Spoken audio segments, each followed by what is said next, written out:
Well, isn't this a nice surprise?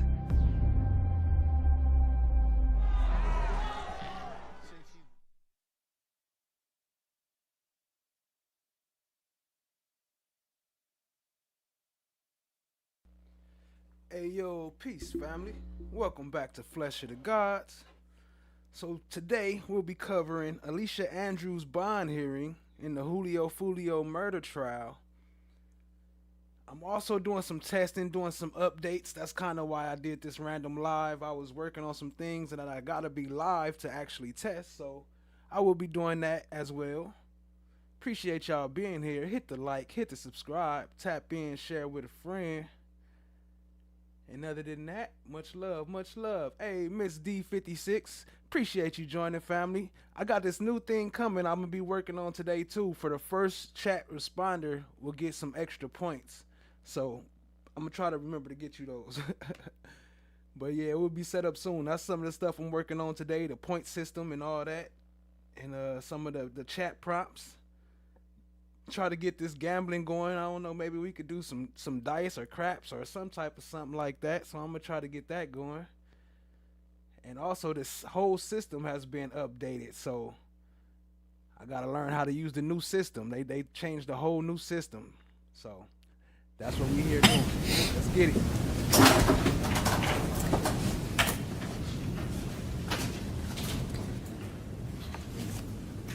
And before we get going, I'm just going to let the media know that there's one witness testifying live and two on Zoom, and I do not want their faces broadcast, so the camera will need to be turned off or pointed some other way other than broadcasting their identity.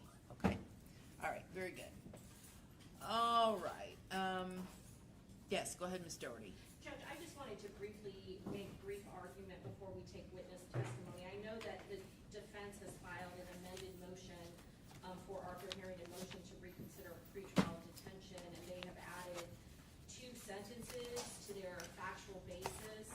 And before we listen to testimony, Judge, I just wanted to make an argument, basically the sufficiency of their motion and whether or not we should take any sort of testimony at all, because it is very clear that the court, the prior chief judge that ordered pretrial detention in this case, that there is a statute that's directly on point with requirements that are specifically listed within the statute for when a motion for pretrial or an order for pretrial detention can be modified or dissolved. And there are specific requirements for that, which was the basis of my response and motion to strike. And namely, it requires that the defense or the moving party to dissolve or modify the pretrial detention order has to list facts that were not known and existed at the time when the pretrial detention order was in order, and that those facts have a material bearing or relevancy to the reason why the pretrial detention order was put into place. And in this particular case, in section, Judge Sabella ordered that this defendant, and put findings on the record, that there was a substantial probability that she committed the crime, it was a dangerous crime, and that there were no conditions of release that were adequately in place to safeguard the safety of the community. And the facts that were in his first motion, there were no facts whatsoever that were listed in that motion to meet the requirements of the pretrial detention and release statute. The only reason that was listed was the fact that the morning of trial, due to my medical issue, the state asked for a continuance and it was granted. So obviously those facts have no bearing and or not anything that was existing at the time and wasn't heard or considered by the court who issued the pretrial detention. Subsequent to my response being filed, they filed an amended motion for Arthur Herring and motion to reconsider pretrial detention. And the 2 new sentences that have been added now are 5 and 6. And frankly, again, Judge, these reasons that are listed do not go and are not sufficient to modify a pretrial order of detention that has been in place based on dangerous crime and safety of the community. 5 is just basically since the entry of the pretrial detention order, the parties have had the opportunity to engage in discovery and investigate the case. I don't know how that fact is in existence at the time when we originally had the motion. It's clearly something that has happened afterwards. 6, through the exchange of discovery and investigation, the defense has learned that other circuits in the state have gone on record to clarify that ATK is not a gang, and additionally, Ms. Andrews' state of mind has been explored and will be presented. So again, these are stuff that do not meet the requisite requirements of the statute where pretrial detention has been ordered. And so based on that, before we start getting into any sort of witness testimony, this is wholly insufficient. It does not meet the requirements of the statute to modify and order a pretrial detention, which in total intent of that statute is to keep people charged with dangerous crimes behind bars if the state has met its burden and proven that a dangerous crime has been committed and that the safety of the community cannot be protected without the pretrial detention of the defendant. And I think you did make the point in your reply that Judge Sabella didn't even conduct an Arthur hearing. He didn't, Judge. We had moved for both of those things and argued for both of those. So the Arthur hearing is moved. It's clear that Judge Sabella decided to hold the defendant, and you can hold the defendant based on either of those Right. requirements. And it was very clear on the record and the findings that Judge Sabella ordered pretrial detention pursuant to the pretrial detention and release statute. And do you concede, Mr. McLima, that at the original pretrial detention hearing that Judge Sabella did not articulate and did not rule on the Arthur factors? I would agree with that, Judge. That's Okay. what's And, in the transcript. and do you also agree that pursuant to the pretrial detention statute, in order for there to be a modification, once a court has found that it applies, that they have to be facts not known, and the facts would have to be material and have some bearing or relevance to the case? Do you agree to that? I don't, Judge. So in the state's motion at the bottom of page 3, the state cites to the statute that they're referring to, 907.041-5J. That statute no longer exists. That statute, by research, is from 2023. Statute has since been amended, so that subsection does not exist. The section that reads, a party may motion for pretrial detention order to be reconsidered at any time before defendant's trial. So that no longer exists. In 2024, it just moved to subsection K, and then in 2025, if you look on Lexis, that language doesn't even appear anymore at all. Okay. So What's your that's- response to that, Ms. Judge, Doherty? I specifically cited the statute that was in effect at the time when her pretrial detention hearing was heard. So Okay. I had to. But the legislature has subsequently changed it, correct? Judge, that is correct. And so, In the current statute, that subsection is still in existence. It's just moved to a different letter. At this, okay, well, let me take a look. I'll look it up right now. Just make sure we have the most current reading of the statute, and we'll see what it says. But at this point, we can go forward, and the defense can call witnesses. All right. So I'm going to deny the state's motion to strike the motion to reconsider pretrial detention. Okay. So who's going to be your first witness? first witness is Detective Nita. Okay. He is on, it should be on Zoom. All right. Let me look. And Judge, just to go back, and I'm sorry to belabor the point, but the reason I brought the statute book is it specifically states when that new pretrial detention and release statute goes into effect. Each subsection tells when that statute is effective and what the dates are that are encompassed. And the one that I cited to is the one that is in effect. And so the ones that are subsequent to that also say when they go into effect, and that is after the date and time frame. Of when the original pretrial detention hearing was, or today? When the original, I understand, Okay.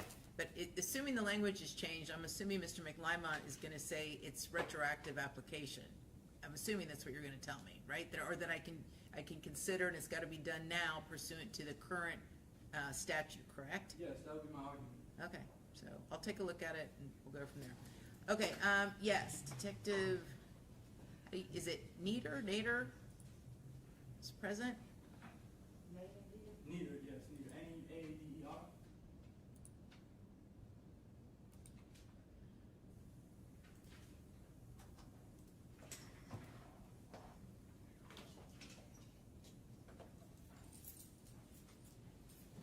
All right, Detective, good afternoon, can you hear me?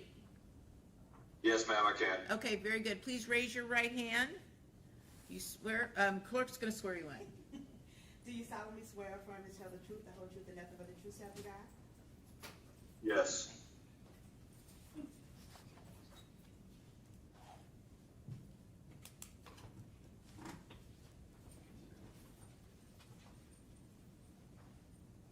Go to the podium, Judge. Yes, you will need to.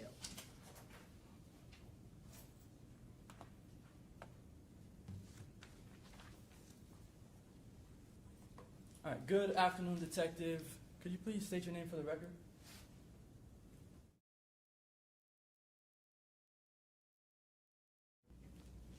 Jacksonville Sheriff's Office. How long have you worked at the Jacksonville Sheriff's Office? Coming up on 9 years. You're a detective now, but how long have you been a detective for? About 5 years. All right, and what type of detective are you currently? I'm a detective in the gang unit. How long have you been in the gang unit as a detective? 3 years. All right, so from today, going back 3 years. I mean, it'd be 3 years in September, so a couple weeks. All right, so at the time of the incident, in this case, you had been a detective in the gang unit for how long? Back in June of 2024. As of when, I'm sorry? As of June 2024. 2 years? Almost 2 years? Okay. About a year and a half, or maybe a little bit over a year and a half? Roughly. All right. You, in the gang unit, the detectives there, they're assigned to particular gangs in Jacksonville, is that correct? Yep. All right. How many gangs are you assigned to in Jacksonville? 1. What's the one gang you're assigned to in Jacksonville? ATK. All right. And are there any other detectives assigned to ATK in Jacksonville? No.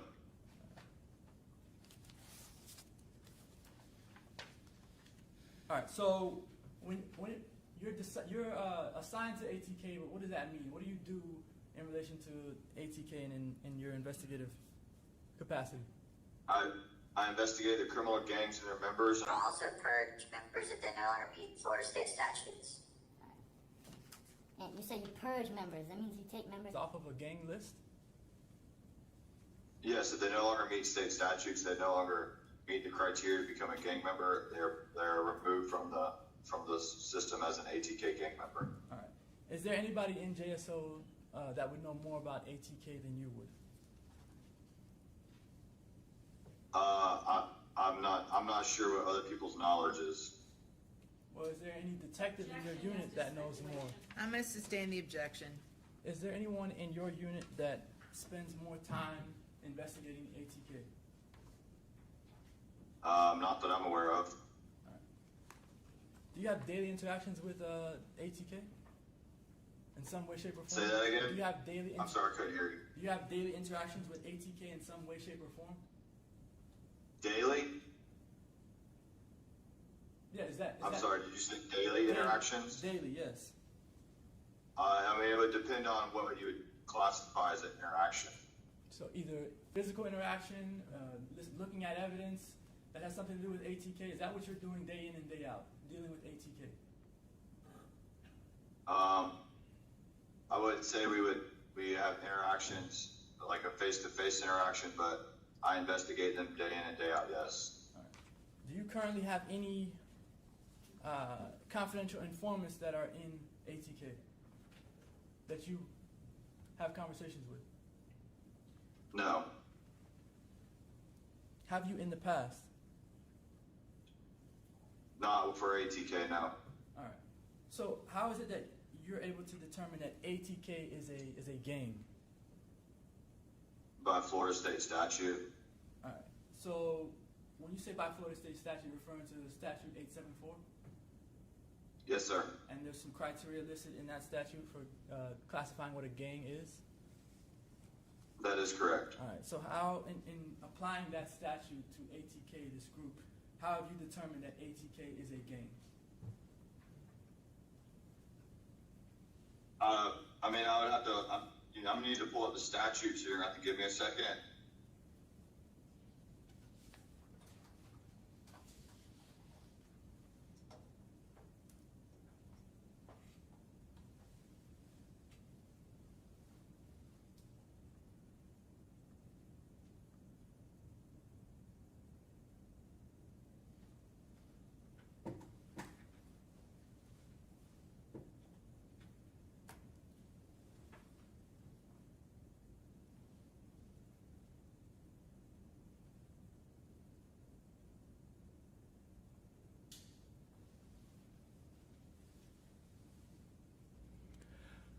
What up, Miss D56? I'm not sure her age. I can look it up and find out for you. But for those of you who seen the queso trial that we covered, this is still in connection to the queso trial. Statute states that So the person they're gonna be talking about a lot today is Ace, Youngin Ace, and he is the one who paid for Queso's lawyer, for some of Queso's lawyer, and allegedly he was the one that had Foolio shot, Julio Foolio. So we'll get a little bit more into that, but just I'll check her age right now. criminal gang is a formal or informal ongoing organization, association, or group that has one of its primary activities is the commission of criminal or delinquent acts, and it consists of 3 or more people that have a common name, sign, color, or symbol, including but not limited to terrorist groups, crime organizations, and hate groups. All right, so that's the definition in the statute of, I guess, what the legislature defines as a gang, right? Correct. And now, how is ATK a gang when you look at that statute and you look at their activities? What do they do that makes them a gang? Well, they commit criminal acts and they have 3 or more people. So, when you say they commit criminal acts, every person that you know of that's associated or a member of ATK commits criminal acts? That wasn't, no, that's not what I said. You said that they commit. You asked what is a gang, and that's what a gang is. Your test. So the group, Go ahead. the group of ATK commits criminal acts, yes. Okay, so the group as a whole is what you're saying. I mean, I would be the group ATK. What I'm just trying to understand is, are you saying that the group ATK commits criminal acts as a whole, or are you talking about specific members? I'm not, you'd have to rephrase the question. I'm not sure I completely understand what you're asking. I'm really just asking you to clarify what you're saying when you say that ATK commits criminal acts. Yeah, I don't know how else to clarify it. Are you saying that all the members in ATK commit criminal acts? I'm saying that the group, you asked how the group was documented as a criminal gang. I know, that was the first question. Now the second one is whether the entire group, whether it's your knowledge from your experience, from your investigations, does every member in ATK commit criminal acts? Yes or no? Do you know? I don't know what the people have done. The members that I have come across, they have committed criminal acts. Okay. And in your, I guess, in your field, so long as there are some people in ATK who have committed criminal acts, that makes them a gang, since there's at least 3 of them? Well, they have a common name. They have identifying signs and symbols, and they meet the criteria laid out in the members. Right, but I mean, basketball teams have the same things, right? Sports teams, music groups. Sustain the objection. Listen, if you're trying to establish that if this is where we're going, that even though there's been testimony previously that ATK gang is a gang, if you're gonna try and cross-examine or elicit from this witness that it is not, in fact, a gang. We just need to ask pertinent questions to that, okay? Okay. You said, you read the statute. The statute says that in order for it to be classified as a gang, their primary activity has to be criminal acts, right? Commission of criminal or delinquent acts, yes. Right. And are you saying that ATK's primary activity is to commit criminal acts? That's what would make them a gang. But I understand that, but are you saying that their primary activity is to commit criminal acts? I'm not real sure how what you're asking. I explained that they committed criminal acts, which would make them a gang. I don't know what other activities other than criminal, because I'm law enforcement, so I investigate criminal activities. All right, so I don't know the other activities that they do. You know that they make music, right? I mean, yeah, I guess you could call it music. When you say you guess you could call it music, what do you mean by that? I mean, I guess it's a form of music. All right, so you just don't like the music, but they create music, right? Hold on, bro. What you mean? I guess you could call it music. I guess you could call it music. What? If you don't knock that off, man. All right. Let's keep it going. Okay, listen, Mr. Bro, McClyman. knock that Mr. shit off. McClyman, listen, and I'm looking at the statute here, and I'm looking at the most recent version, and this is the one that was effective February 13th, 2025, correct? That's the most recent version you guys are aware of? Judge, I'm trying to pull it up on Westlaw right now. I'm looking at it right now. This is what Westlaw shows to me. This is the most recent version. And it states at 907-041-5K. That's the pretrial detention. Are you talking about the gang statute or the pretrial? No, I just want to get us focused on what I'm going to be considering. That's why I'm backtracking on this, okay? So I'm looking at 907-041, the version of the statute that was effective February 13th of 2025, subsection 5K. Quote, a party may motion for a pretrial detention order to be reconsidered at any time before a defendant's trial if the judge finds that information exists that was not known to the party moving for reconsideration at the time of the pretrial detention hearing, and that such information has a material bearing on determining whether there are conditions of release or bail that will reasonably assure the appearance of the defendant as required and the safety of any other person and the community from harm. So that is the standard I will be applying. So all of this stuff, all of this historical stuff about ATK and all candor is not going to move the ball. You need to ask this witness about anything that has occurred since that either wasn't known at the time of that hearing by counsel representing your client, or something that has changed subsequent to. Okay? So I guess two issues. I think you mentioned that was from February of this year. Yes. They make laws after that, the legislature. And I know, but do you have the more recent version? I'm just It's looking at on Lexis. Westlaw, and I'm just telling you what Westlaw is showing me, that the most recent version is February 13th of 2025. I mean, I can show you what I have. I'm not sure what you're looking at, but I can show you what I have. I'm looking at Westlaw. That's what I'm looking at. 907.041. They have this as the most recent version. If I'm wrong, And Judge, that's what I had made representations to the court as well. Like, I had looked at all versions, and the latest one had just moved it to a different letter. okay. But the state cited a whole different subsection, so that wasn't the latest. I know, but version. are you, as an officer of the court, are you telling me that whatever it is you're relying upon as far as it being the most recent version of the pretrial detention order, are you telling me that this language no longer exists? Is that what you're telling me? The Yeah, fact, that's what you're Judge. telling me? Yes, so I can show you my computer right now, the LexisNexis. Well, do you have type- can you print it up? I didn't print it. Okay, so at this point, Mr. McLyman, we're not just gonna go back and completely reopen all of the testimony from the first hearing. We're not gonna do that.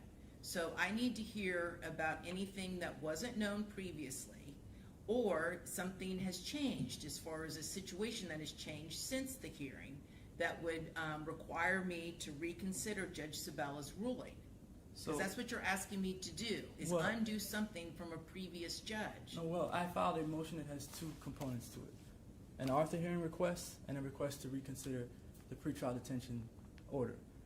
If I'm asking you to reconsider the pretrial detention order, and if the statute that the state is relying on says what the court is saying, then I would have to go into that framework. For my Okay. Arthur hearing, I don't have to show any change in circumstance. I'm traveling under a completely different procedural rule, 3.131, and the first sentence in Article 1, Section 14. So I don't have to show this change in circumstance or anything like that for the Arthur hearing. That's what I asked for I know, but in my motion. Judge Sabella entered his order, he didn't even address Arthur. But that's the point. That's why that's why we're having the Arthur hearing now. She's still entitled to an Arthur hearing. But I tell you what, let's deal with 907.041 first, and then if need be, we'll get into the Arthur factors. But I'm not gonna relitigate all of the facts that were elicited at the pretrial detention hearing. We're not relitigating that. I'm just telling you right now, we're not doing it. All right, so I guess I can ask my questions. My questions are geared towards both issues, Arthur hearing and pretrial detention, but if I'm only allowed to ask questions as to the pretrial detention, then Of this witness, let's stick with this witness, okay? And so The evidence is going to show that anything that I may have said, they exacerbated it. about is his knowledge of the ATK gang. All I really want to hear about from this witness is if something has changed, if there's something about the ATK gang that was not known at the time of the original pretrial detention hearing. I'd like to know about that. If there's anything that's changed since this hearing about the ATK gang, whether in fact it's a gang or not, I would like to hear about that. Other than that, it's irrelevant.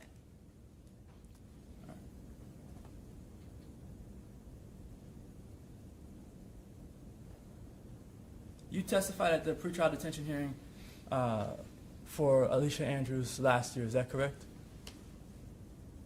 Yes, I believe it was last year. All right. And during that hearing, did you testify about Isaiah Chance's relationship with younging ace, Kenyatta Bullard? I don't recall. All right. Did you testify about whether younging ace paid or has paid for any legal fees for any of ATK's gang members? Have I testified to that? I don't recall. At the pretrial detention hearing. I don't recall. I asked for my transcripts from the pretrial detention, and I didn't receive them, so I don't exactly recall what was said over a year ago. All right. So, are you aware that Isaiah Chance and younging ace had a relationship at some point in time? Is that your understanding? I don't know what you would say by relationship. I mean, I would say maybe acquaintances or something like that. all right. So they knew each other and they communicated with each other. No, I ain't. What I do? What you tell me what I do? I'm not sure if they had communicated with each other. So how were they acquaintances in your view? They would be associates and friends of the same people. So you're not aware of Isaiah Chance and younging ace having any sort of fallout before the incident in this case, before the shooting? Fallout? Fallout, like not getting I'm not along? aware. I'm not aware of them two directly. I'm aware of Isaiah Chance and ATK having a fallout. Yes. Before the shooting in this case? Before the murder of Charles Jones. Yes. And what do you know about Isaiah Chance having a fallout with ATK before the shooting in this case? I'm going to object again. Isaiah. Wait, hold on. Judge, I'm going to object again as to relevancy. Like, we're just going on questions that have nothing to do, that weren't known at the time when this original pretrial detention work was heard. So the state, the theory of prosecution.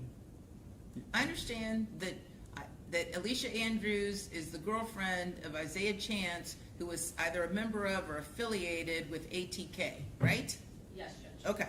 And so the fact that there had been a fallout between Isaiah Chance and ATK before the shooting, is that new information or is that old information? Judge, I believe that's old information. Okay, so it was known at the time of the original pretrial detention hearing. Yes, Judge, I think that we are still covering similar ground to what he's testified to previously. You mean the detective who hasn't yet seen the transcript of what he testified to? Yes, Judge. So he's guessing. Yes, Judge. Okay, so detective, do you recall, I don't know if you recall or not, when you testified at the pretrial detention hearing of Alicia Andrews, do you remember being questioned about the fact that there had been a fallout between Isaiah Chance and the ATK gang before the murder of Charles Jones? I don't recall the fallout, but I do know when the fallout was. And that, I don't know if I was questioned about it prior to this or not. Okay, so when was it? November 23. Okay. Okay, Mr. McClymont, go ahead. Okay. Do you know what the fallout? What up, Tac Cloud? So this right here is Youngin Ace, the main one that they keep talking about. I was talking about, that's Youngin Ace, the one that paid for some of Queso's attorney fees. I got a soundbite of him saying it. He said it in his most recent song that he went broke paying for Queso's lawyer fees. So he not denying that he paid for those lawyer fees. But yeah, this him right here in the small screens on the side, just so y'all know who that is. What up, Tat Tat Tat? Lord Tat Tat Tat. Was for? I don't know direct facts of what it was because I haven't been told. I have my own personal opinions as what the fallout was for. Okay. I mean, you're the expert for ATK that the state's listed. Could you give us your opinion, whether it be expert or, I guess, your personal opinion? Yep. It would be after the death of Antonio Tilly, who was close with Isaiah Chance. ATK did not pay their homage and respects of what Isaiah Chance, what I would assume Isaiah Chance thought they should have. Okay.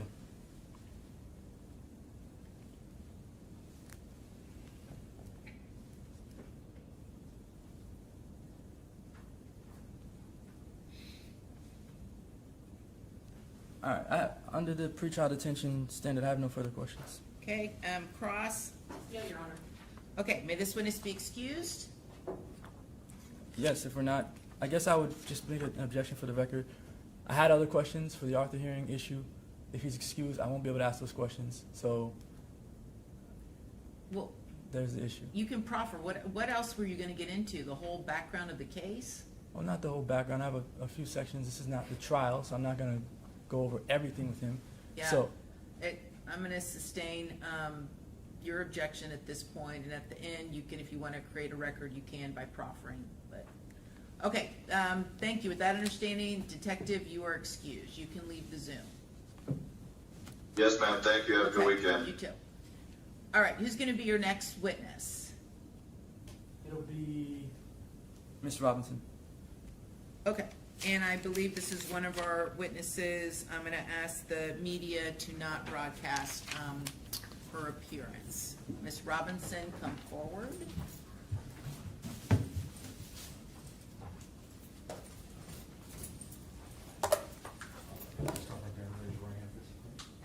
Do you solemnly swear affirm that the testimony about to give you the truth, the whole truth, and nothing but the truth, so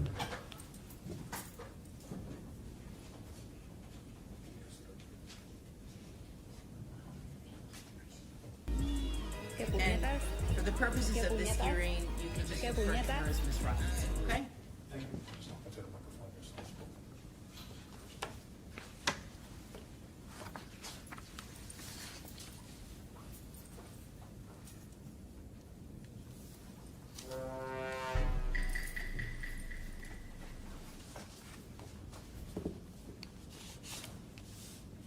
All right, Ms. Robinson, can you tell us how old you are?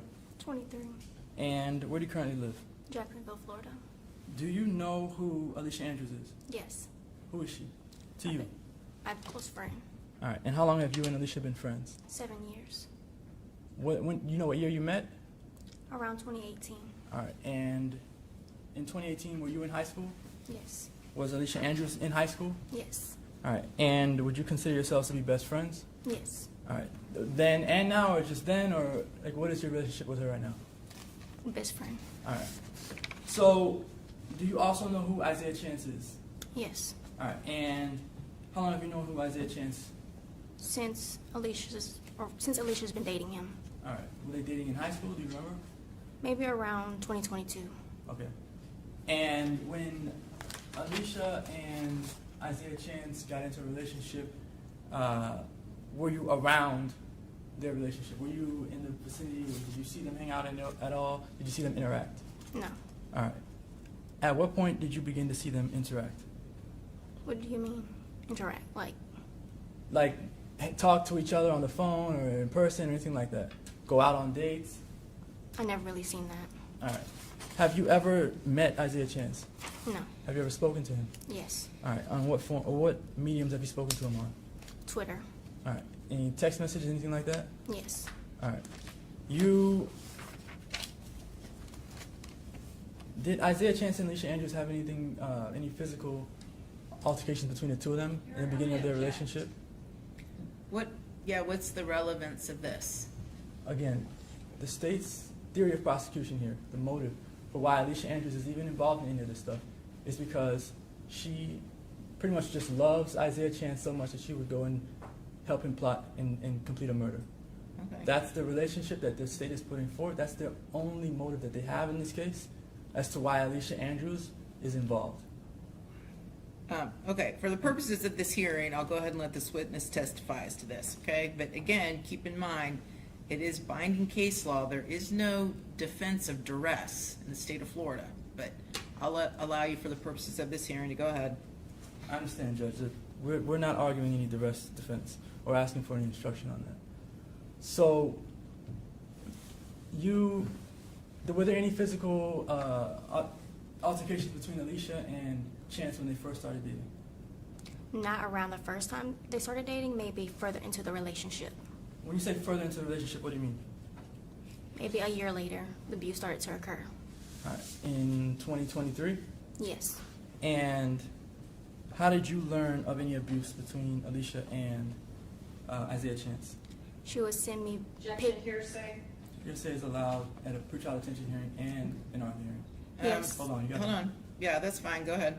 Yes, so during the abuse, she would send me pictures via Instagram and text message of her being choked, of her eye, of him punching her, and bruises. Okay. That's pictures. That's not any words, right? Yes, correct pictures. But did you also get text messages from her about these bruises and things, Yes. injuries? Yes. All right.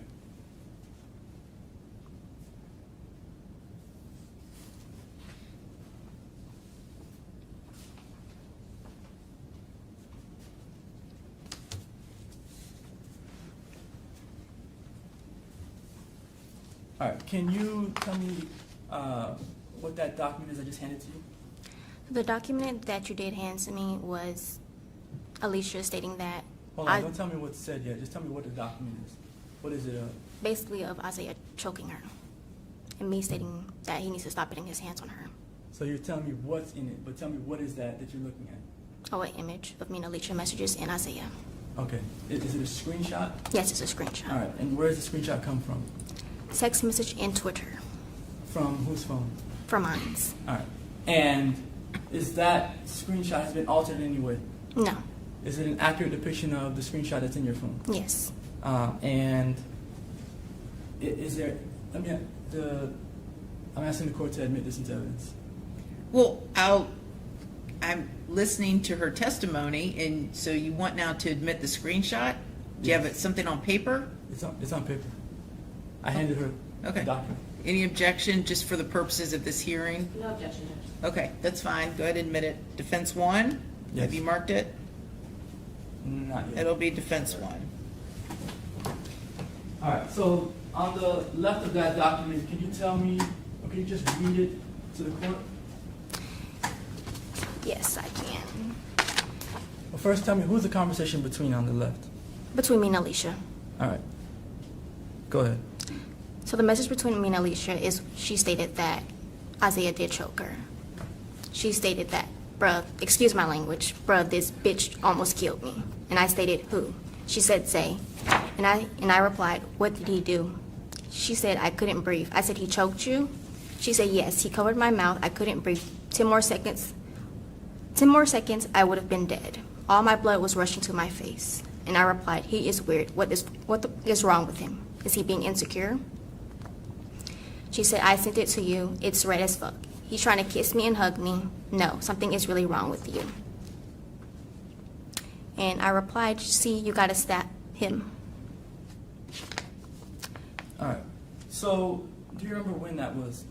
That exchange between you and Alicia? February 10th, 2024. I'm sorry, what was that date? February 10th, 2024. All right. And do you know if that was like, the first time that you heard anything, or was it like down the road? Like, in relation to the other times that they got into any physical altercations, what is this? Around the time frame that was kind of in the beginning. This was the beginning? Yes. All right. And did you have any other conversations with Alicia about this incident? About this incident, no. All right. Can you tell me what happened after this incident? Did you tell her to call the police or anything like that? No, I did not. All right. Why not? Because that wasn't my place. All right. And now on the right, could you read that text message and tell the court who it's from or who it's between? The whole thing? Yes. Is this a composite exhibit that you're gonna do? Is this a different date? So Is this a different text exchange from February 10th of 2024? Is it the same day? What is it? the way that it's a composite, the way that it's printed out, Judge, there's two side by side, and I guess it should have been printed on the other page. So it's two different dates, Judge. The one Okay, on the- so just for the record, we're now moving on to a new date? we are. What date is that? What's the new date? I'm gonna tell her to give the date. Okay, thank you. So on the right, could you tell the court who that's between, who that message is between? Me and Isaiah. All right, Isaiah Chance. Yes. And do you remember the date on that? Around March 4th, 2024. Okay. Could you read to the court what that message says? He stated that we both were wrong, I understand, but she pulled the first trigger. She threw the first punch, hypothetically speaking. Yes, physically it's gonna hurt. It'll fuck you up, but come on now. Emotionally that hurt. Intentionally wise, my scars and cuts and bruises run deep and won't never go away. Open forever. I can't even look at her the same. I told her that and be telling her that I wish it was something or somehow she can make it up. I see she's apologetic and hurt, but I'm hurt, but that shit can't fix that but what time and few scratches and bruises. Man, that shit gonna go away. Physically, I'ma still be forever stuck with it. Mentally and emotionally, not never forgetting. So at the end of the day, who is really losing? Me. All right, and did you respond to him? Yes, I did. I said it, still say that's not right. If you love somebody, you don't put your hands on her. He stated, girl, what? I said, y'all got history and that is not how love is showed. He stated, you don't get it and you never is because you're a female. All right, is that the end of those? Yes. All right.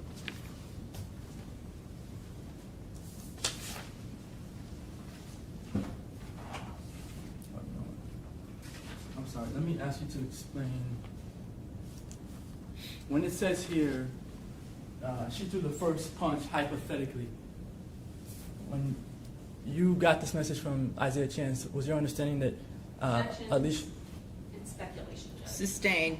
Well, let me ask you this: do you know what Isaiah Chance meant when he said she threw the first punch hypothetically? It's speculation. Well, that hypothetically means she's speculating. No, So I'm the gonna- message says the word hypothetically in it, so I'm not telling her to give me a hypothetical. Well, I don't need her to guess what Isaiah Chance meant, so. I'm not asking her to guess. I asked her if she knows, yes or no. If she doesn't know, then Well, it's do you speculation. know? No. Do you know if Alicia to hit Isaiah Chance? No.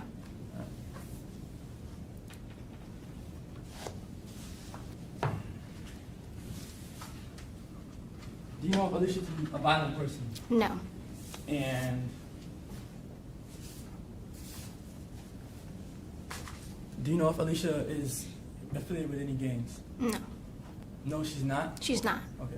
I have no further questions of this witness. Okay, Cross? Just briefly, Your Honor.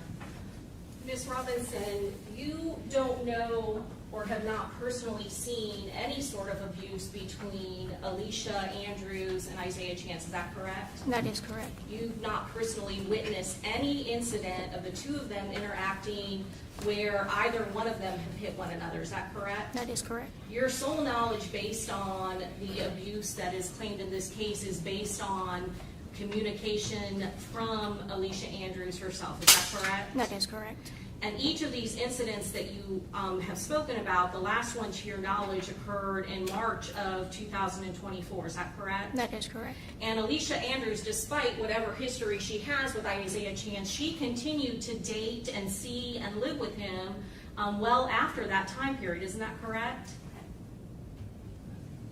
That is correct.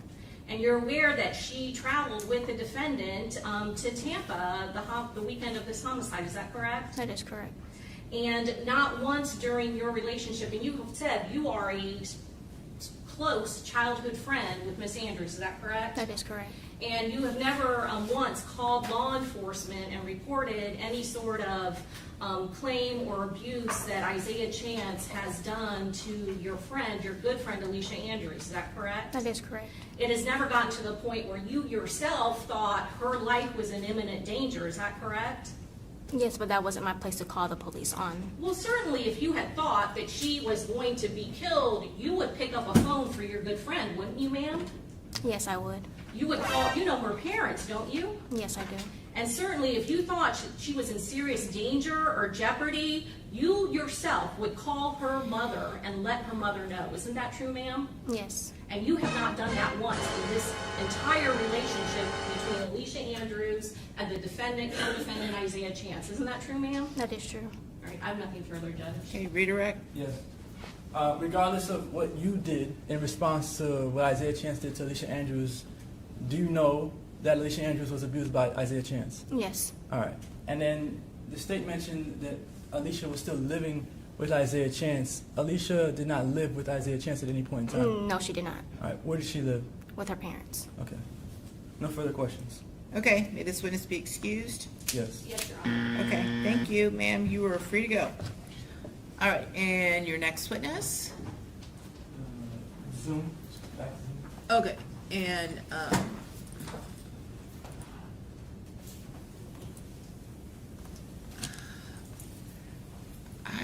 do you know, I don't see a name on here that corresponds.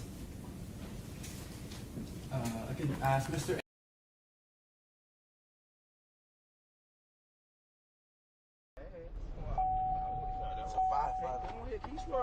Go out like we been there black when we like who better? They been there black when we someone fuck with you because you can't order my food. Hello? Just a little sample of how they act when they together. This is Queso and Youngin Ace, and I don't know who the other cat is. Hanging out the window, bitch. Hanging out the window. Fuck that nigga. Yeah, he caught a face shot back to the face. He thought he was gonna fuck me up. He don't know I can really hang out that bitch. He can stop. I'm still gonna let me hang back out the window. I bet I laugh. You do drive-bys. Who do drive-by? That's how you know how to hang. Got crazy. That nigga said we do drive-bys. You better ask how the last nigga died. This ass nigga, look. I tell you right. This ass nigga, man. Don't crash my car, bro. Oh shit, stop it. Bro, y'all niggas tripping. You almost crashed that bitch. That's why y'all can't get. That's why I only in my car with y'all. These niggas almost crashed my shit, bro. But that nigga Ace wrong. That nigga Ace wrong. That nigga wrong. But that nigga grabbed the brake. That nigga ain't let that bitch crash. But that bitch finna go hit the straight the back of they shit, bro. He grabbed my foot. He didn't grab your foot. You stood up. What you talking me for? You take that shit so serious. So you old bitch ass. Man, this nigga almost crashed the car. This some Matrix shit, man. Matrix. I'm trying to get out. That's why I'm just came to spend. I did Matrix shit, bitch. Whoa! My mind elevated. My shit so fast, you get the buzzer from right here. You can walk down, you hit me from right here, you structure right now. I bet I got the gym. I'm so raw. That shit. Police can't catch me either. I'm so raw. Who the fuck see your fans texting me and shit, getting my number, dog? Case don't make your face go. Keisha got all the hoes, y'all. Keisha got all the hoes, y'all. You got He's so scared, you got him. Nigga went down. Queso got 3 babies on the way. He don't even know them hoes. Queso. Andrews, Miss Hold on, Mills. I haven't let them in, but because you didn't want their face, so again, I'm just gonna ask that once I let these people in on Zoom, that any of their faces not be shown, and then if you tell me who's who, and that person will remain in the Zoom, the others will be put in the waiting room.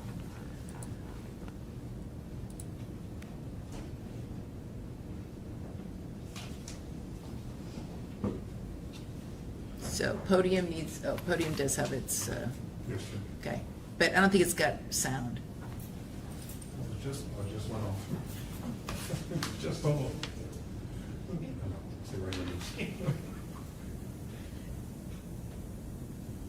There's a phone number that's trying to connect from the 904 zip code. I don't know, is that Jacksonville? There's an iPhone and another phone number. Maybe I could try to ask Mr. Andrews or Miss Mills, if either of you are on the Zoom platform, can you unmute your microphone?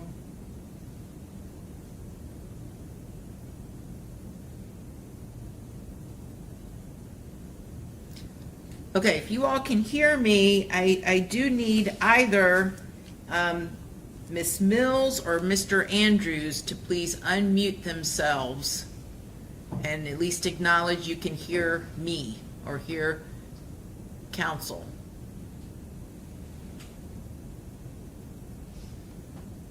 Not hearing anything.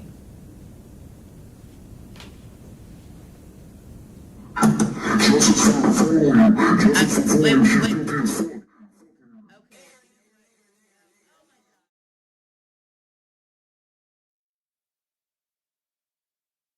The heck was that? No more Zooms. No more Zooms in this case. I am horrified. Horrified. It said nigga. What the hell was that? Horrified. Disgusting.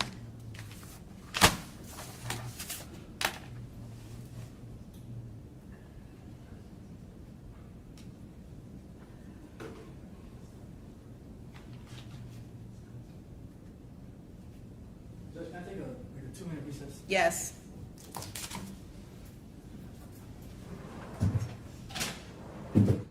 Whoa, what was that? She said no more Zooms. No more of that at all. We're going to cut that out all the way. What the helly? ¿Qué punetas? It said nigga.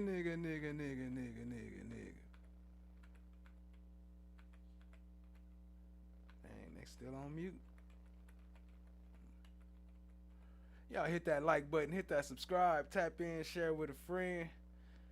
I don't know, I gotta skip past some of this silent section. They didn't cut off the whole audio from that. Welcome to Flesh of the God. Well, isn't this a nice surprise? Me their number. I did. My proposal is that we don't allow everyone in. They just change their names on Zoom to the correct name. No, I'm not opening up that Zoom again. So they can appear telephonically if the state doesn't object. Judge, I don't object. So, Is there a number they can call into? yes. There is. Unfortunately, I don't know it. But if you give me their number and let them know that I will be calling them, then,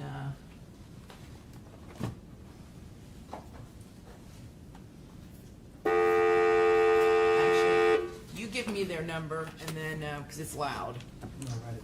Okay.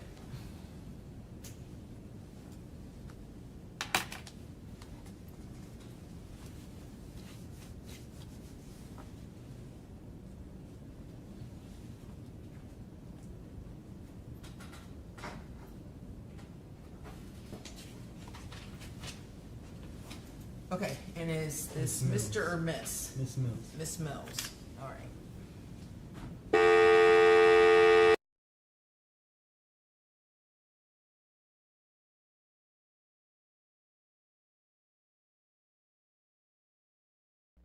Crazy stuff. These youngins out here killing each other like it's nothing. Like, then get on stage and be bragging about it. They on mute right now. Oh, they calling. Just changed our phone system, and so I don't exactly know how to use it now. Let me see here.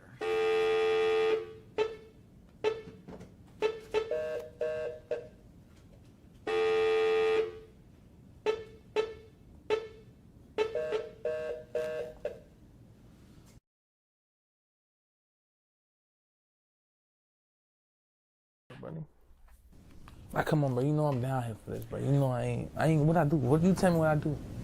But out there they just hate me so much. The police.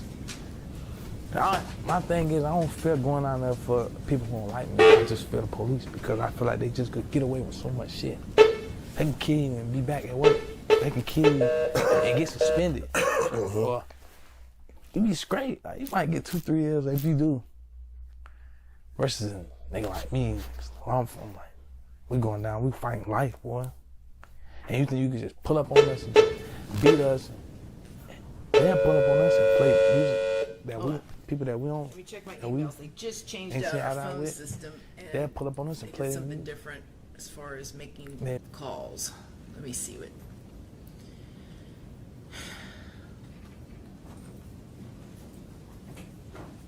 It'd be like, this is the dead, my dead. But y'all be coming up trolling me. You know? And like, the sheriff of our city, he just got it terribly out bad. Like, I ain't been there in years. That's my first time there in so long. Like, he just targeted me and everything around me. Anytime he talk, he got my name in. I ain't been there in 7 years. What's going on, brother? You got nothing better else to do? Like, you got nothing else better? I'm way over here. I promise you don't even have to see my face. Unless you go put your phone, you gonna see it. But you ain't gonna see me in person, so it's just so much shit that going on, bro. Like you said, bro, there's so much shit on my mind. That's why my mind going way over here, way over here. Like, just like, shit just be. Yeah. I've been waiting to have to sit down with y'all though. When I first got my other crib, like a couple years ago, like 4 years ago, and I see y'all doing an interview. And I was in my movie theater room, and I was in there with my cousin. I was in there with my cousin Corey. That's what we developed the platform for. For sure. Mm-hmm.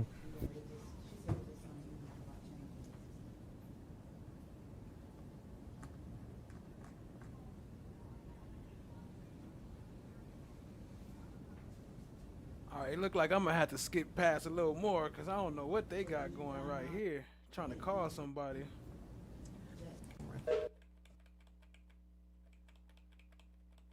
Yeah, we got TiVo time. Judge Cisco, is this?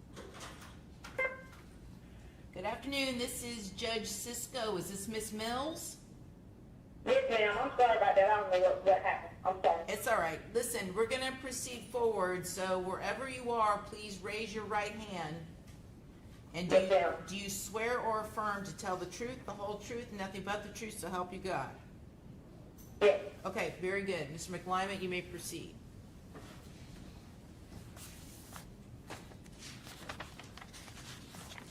All right. Good afternoon, Miss Mills. You may have to. I don't know if she can hear you or not, but this. It's Can you very hear me from antiquated. here? Good afternoon. Can you hear me? I can hear. Good afternoon. All right. Okay, go ahead. If you can't hear me at any point, just let me know, please. All right. Miss Mills, can you please tell us where you currently live? Not your address. Yeah. Okay. And how do you know Alicia Andrews? She's my daughter. All right. And did Miss Andrews, your daughter, did she live with you at any point in time in her life? Can you repeat the question again? Yeah, did I'm sorry, Judge, can we turn it down maybe just a little? Yeah, I'm gonna need you to step up here to do the questioning, because I've got to turn this volume down. So just stand up here next to the phone, Mr. McClymonde, and make life simpler. Okay, go ahead. All right, can you hear me? Yes, I can hear you. All right, so the Miss Andrews, Alicia Andrews, how long did she live with you? 21 years. 21 years. Her whole life? My whole life. Yes. All right. At any point in time, did Miss Andrews live with anyone else besides you? No, sir. All right. And who all lives in the home? Alicia, my other daughter, my grandson, and my husband. All right. Your other daughter is how old? She'll be 25 on Sunday. All right. Well, she called her 24, but she'll be 25. Okay. And then your husband, what does he do for work? He drives tugboat. He drives what? Tugboat. Tugboat. Like TUG? seamen. Like seamen, like working seamen. Can you spell Like semen? drive boat. Can you spell semen for us? For the corporate- Seaman, S-E-A-M-A-N, seaman. Okay, Like working seaman, like a got it. How long has he been doing that for? I'm not sure, over 5 years, I'm not sure. All right. And do you all own a home? Yes. Can you tell us, do you know who Isaiah Chance is? Yes. All right. Who is Isaiah Chance? Alicia's friend. All right. And do you know when Alicia met Isaiah Chance? I believe around 2022, I believe. And what was your understanding of the relationship that Alicia had with Isaiah Chance? She was just a good friend. Okay. And would she leave the house to go to his house at any point in time? She left with him once when I first met him. All right. But I don't know him, personally. I just know when I met him the first time. When you say you don't know him personally, you didn't have any relationship with him? No, sir. All right. And Alicia, was she in a sort of relationship with him? More than just a friendship? Yes. Okay. And did you at any point in time learn about any issues that they had between each other? Yes. All right. What issues did they have? I learned about the domestic violence. What did you learn about it? When she came home and he hit her in the eye. Do you know when that happened?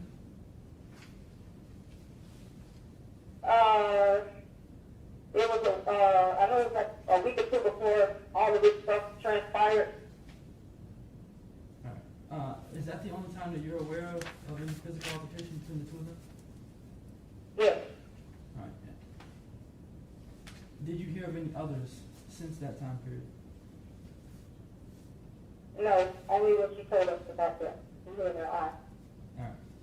And when she was hit in her eye, what did you do about it? I asked Alicia, did she want to go to the police station and put in the report, but she was afraid. What was she afraid of? She was afraid of Isaiah Chance. All right. Were you aware of any alleged gang affiliation with Isaiah Chance? No, sir. I'm just learning about all this, as all this stuff happening now. That's how we all learning about it. I never knew.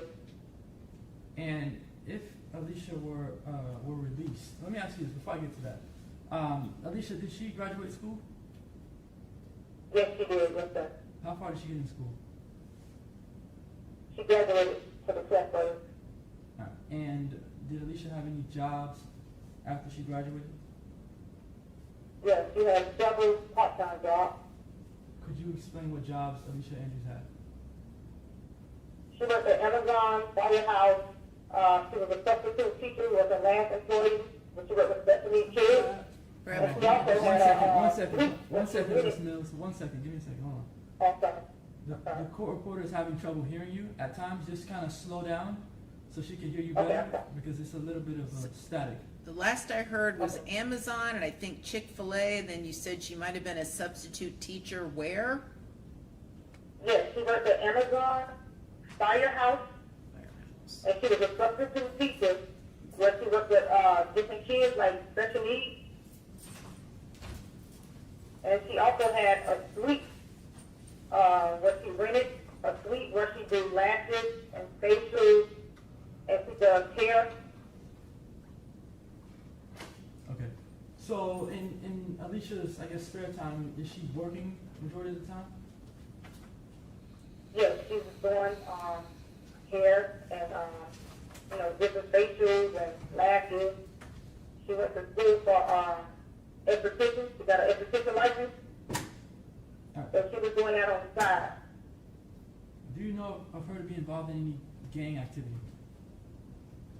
No, sir. My daughter's not in the game now. No, sir. And if she were released or granted some form of release, where would she go to live? She would be home with me and my spouse and my daughter and my grand. Okay. When you say your grands, are you referring to Alicia Andrews' daughter? My grandson and my granddaughter. Is the granddaughter you're referring to, is that Alicia's child? Yes. All right. And do you work currently? No, sir. Right now, I'm unemployed right now. And if Alicia were released, I guess, to your custody, would you be able to monitor her? Yes, sir. All right. And would there ever be a time when she's at the house, I guess, by herself? No, sir. And why not? Because I have my daughter here and I also have my husband here. All right. And And I say the last part again. You broke up. my daughter and my husband and my grand. Okay. 1 second.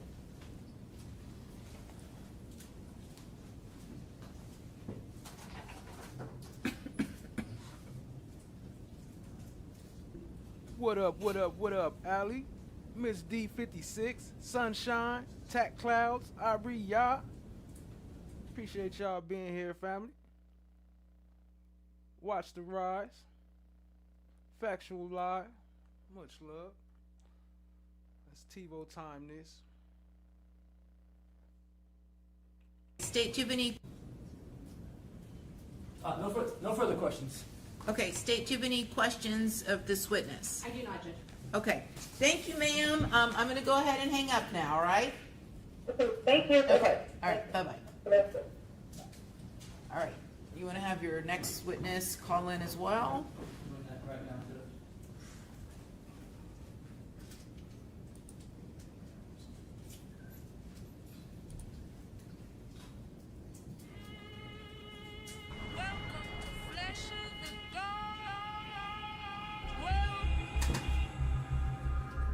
Well, isn't this a nice surprise?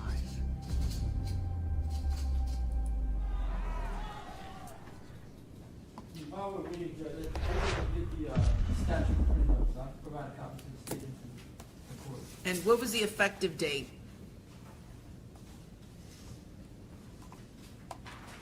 Give me a second.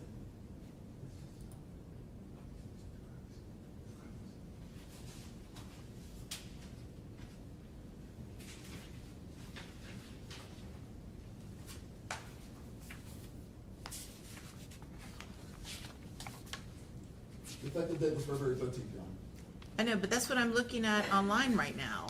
So I don't understand where the, let me see what you've got, because I'm looking at it right now online on Westlaw. 907.041, pretrial detention and release, effective February 13th, 2025. And I just read you all the pertinent statute.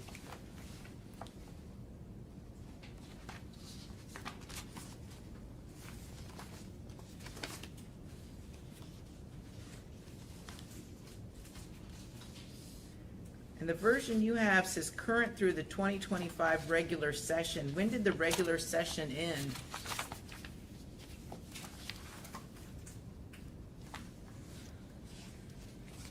I don't know the answer to that question, Judge. This is the statute that I pulled in Lexis. It just came up.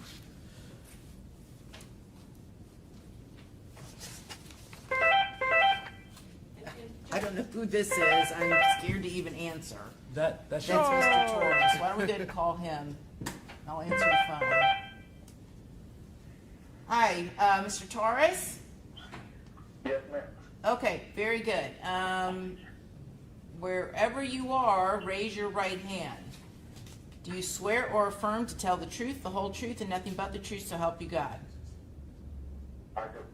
Okay, and I'm going to turn up the volume for him because he's a little bit, see how this goes. Okay, you may proceed. All right. Mr. Andrews, can you hear me? Yes, I can hear you quite fine. All right.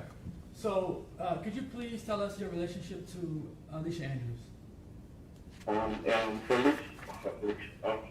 am Alicia's father. All right. And could you tell me if at any point in time you lived in the same home with Alicia? Yes, all of her life. He was living with me and her mother. All right. Are you and Miss Mills, are you two together?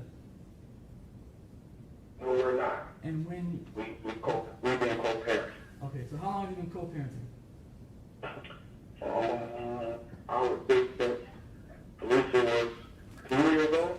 All right. So you interacted regularly with Alicia? Yes, of course. All right. And like, how often would you see her? Probably every other weekend, or every weekend, and some days during the week. Okay. And what about holidays? Yes, of course, on holidays. Every holiday. We never miss a holiday or birthday. All right. And do you own a home? Yes. And who lives in your home? Me, my wife, and my bonus child. You said in what? My bonus child, stepdaughter. Okay. All right. And where would Alicia be going if she was granted some form of relief before the trial? She would be here with me or with her mother. Right. One of the two. Okay. Do you know who Isaiah Chance is? I don't know him. I have never physically met him.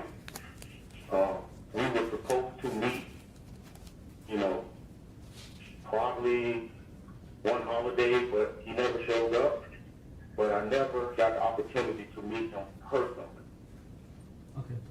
Do you know if that was for any particular reason?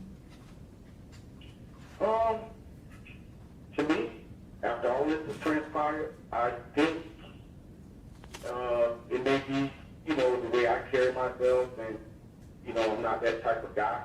My lifestyle is not structured that way. So I believe he may have maybe felt as if I would not allow him to see her going forward. When you say you're not... That's the only thing I could possibly say. I can't really say what it would be because I never met him. Okay. Now, you have a job.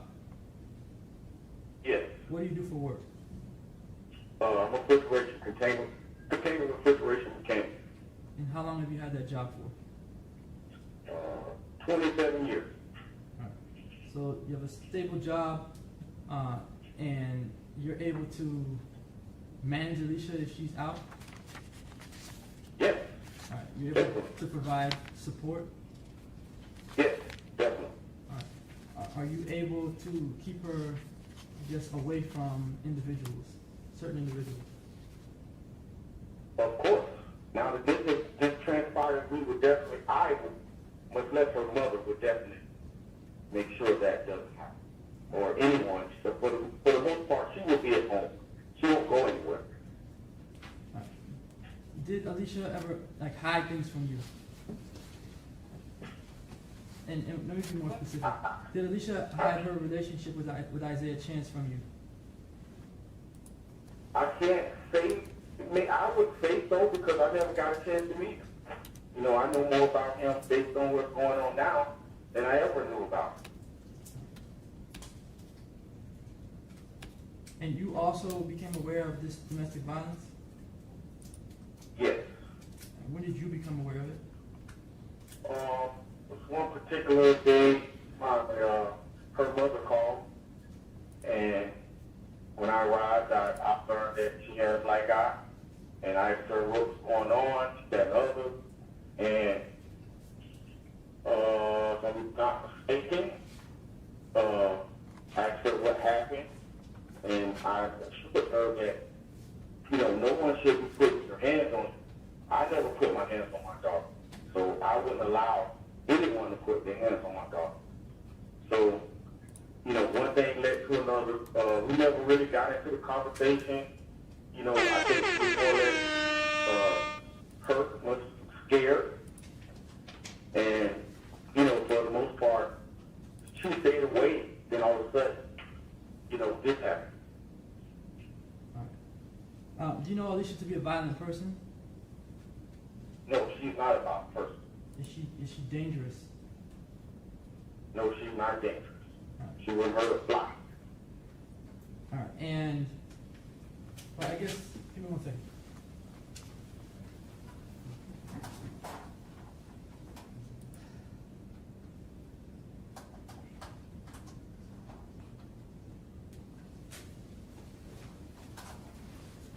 All right, you said that Alicia is not dangerous and she's not violent. Are you saying that just because she's your daughter?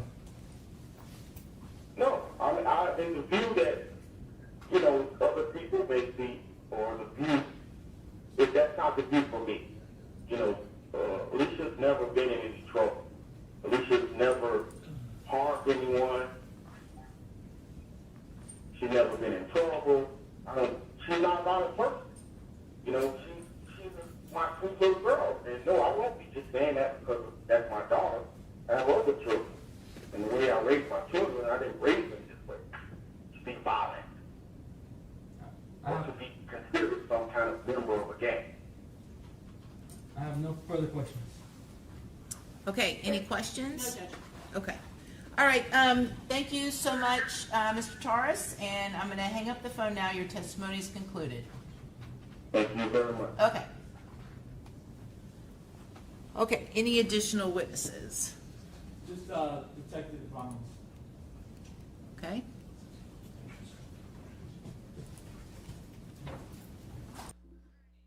So the results from the last one, will Alicia get bond? 58% say no, 29% say not today, maybe later, and 11% say yes. And I started a new poll of, do you think Alicia was involved in Foolio's murder or Red Rum? Do you think she had something to do with it, or is she pulled in? Or do you just need more information? Maybe we don't got enough information to decide yet, but so far, what do you think?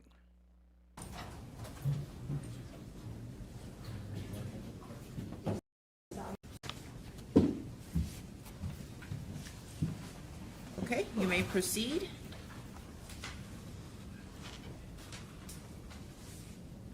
All right, Detective Ramos, you are the lead detective in this case from Tampa Police Department, is that correct?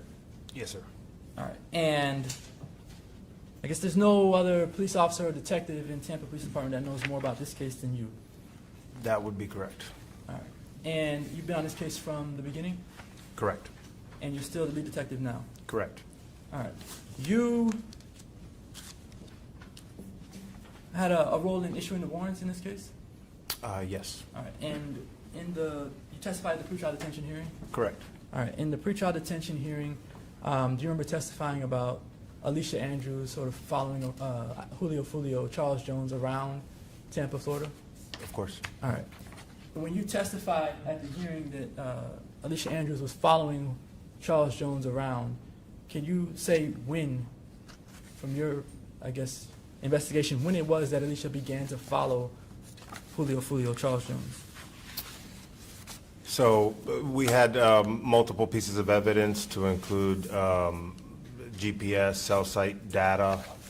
So the device of Alicia Andrews shows that device traveling from Jacksonville in the early afternoon of Saturday the 22nd, traveling from Jacksonville to Tampa, Florida, where obviously Mr. Charles Jones was expected to perform. As far as when they began the act of driving to where he was physically located, it happened approximately between 1:30 and 2:30 in the morning of the 23rd, when Mr. Charles Jones was expected to be at Teaser's Lounge. Okay, so Mr. Jones, he is at Teaser's at what time? Between 2:30 and 3 in the morning on the 23rd. And Teaser's is the first place that Mr. Jones goes to that night, public place. Public place, correct. All right, and then after Teaser's, Mr. Jones goes to Truth 18, correct? Correct. All right, and then after that he goes to a hotel. Correct. All right. Did Alicia Andrews, from your investigation, did she follow Charles Jones to Teaser's, the first location? Yes. How do you know that? Because she's on video and she identified herself from that video.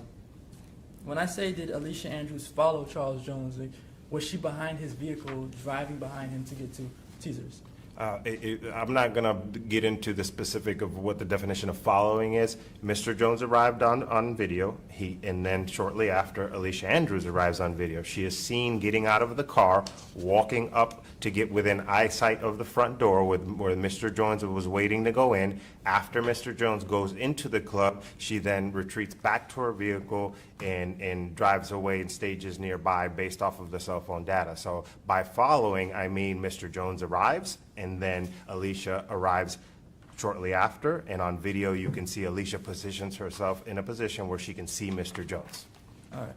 So I kind of want to take this step by step. And the first thing you're saying is that... Objection, Your Honor. I am going to object. I'm going to sustain the objection. This was all part of the initial hearing. I've read the transcript. So again, and we'll talk about what you gave me and what I see online regarding 907.041, specifically, and what you gave me from Lexis, and I cannot explain this. But Westlaw has something different from Lexis regarding what 907.041 says, both of those showing being effective February 13th of 2025. I would note in the version you gave me, there is no provision for even reconsidering a pretrial detention motion. It's not even in there in what you gave me. The only place that I see it is in the Westlaw version, and again, as I stated, the only way that the court can reconsider it is if there was information that was known at the time and that the information has a material bearing. So we're not going to revisit all of the testimony taken by Detective Ramos at the original pretrial detention hearing. I've read the transcript, I am familiar with it, and so we need to focus on what evidence was not known at the time. All right. So I would like an opportunity to at least hear the legal objection from the state and then get a chance to respond to it.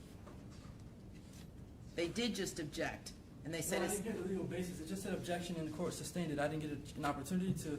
Okay, go ahead, state the legal basis. Judge, we'd object as to relevancy. As we have previously stated, this is already, all of those questions have already been litigated in the original pretrial detention motion. Sustained. Okay?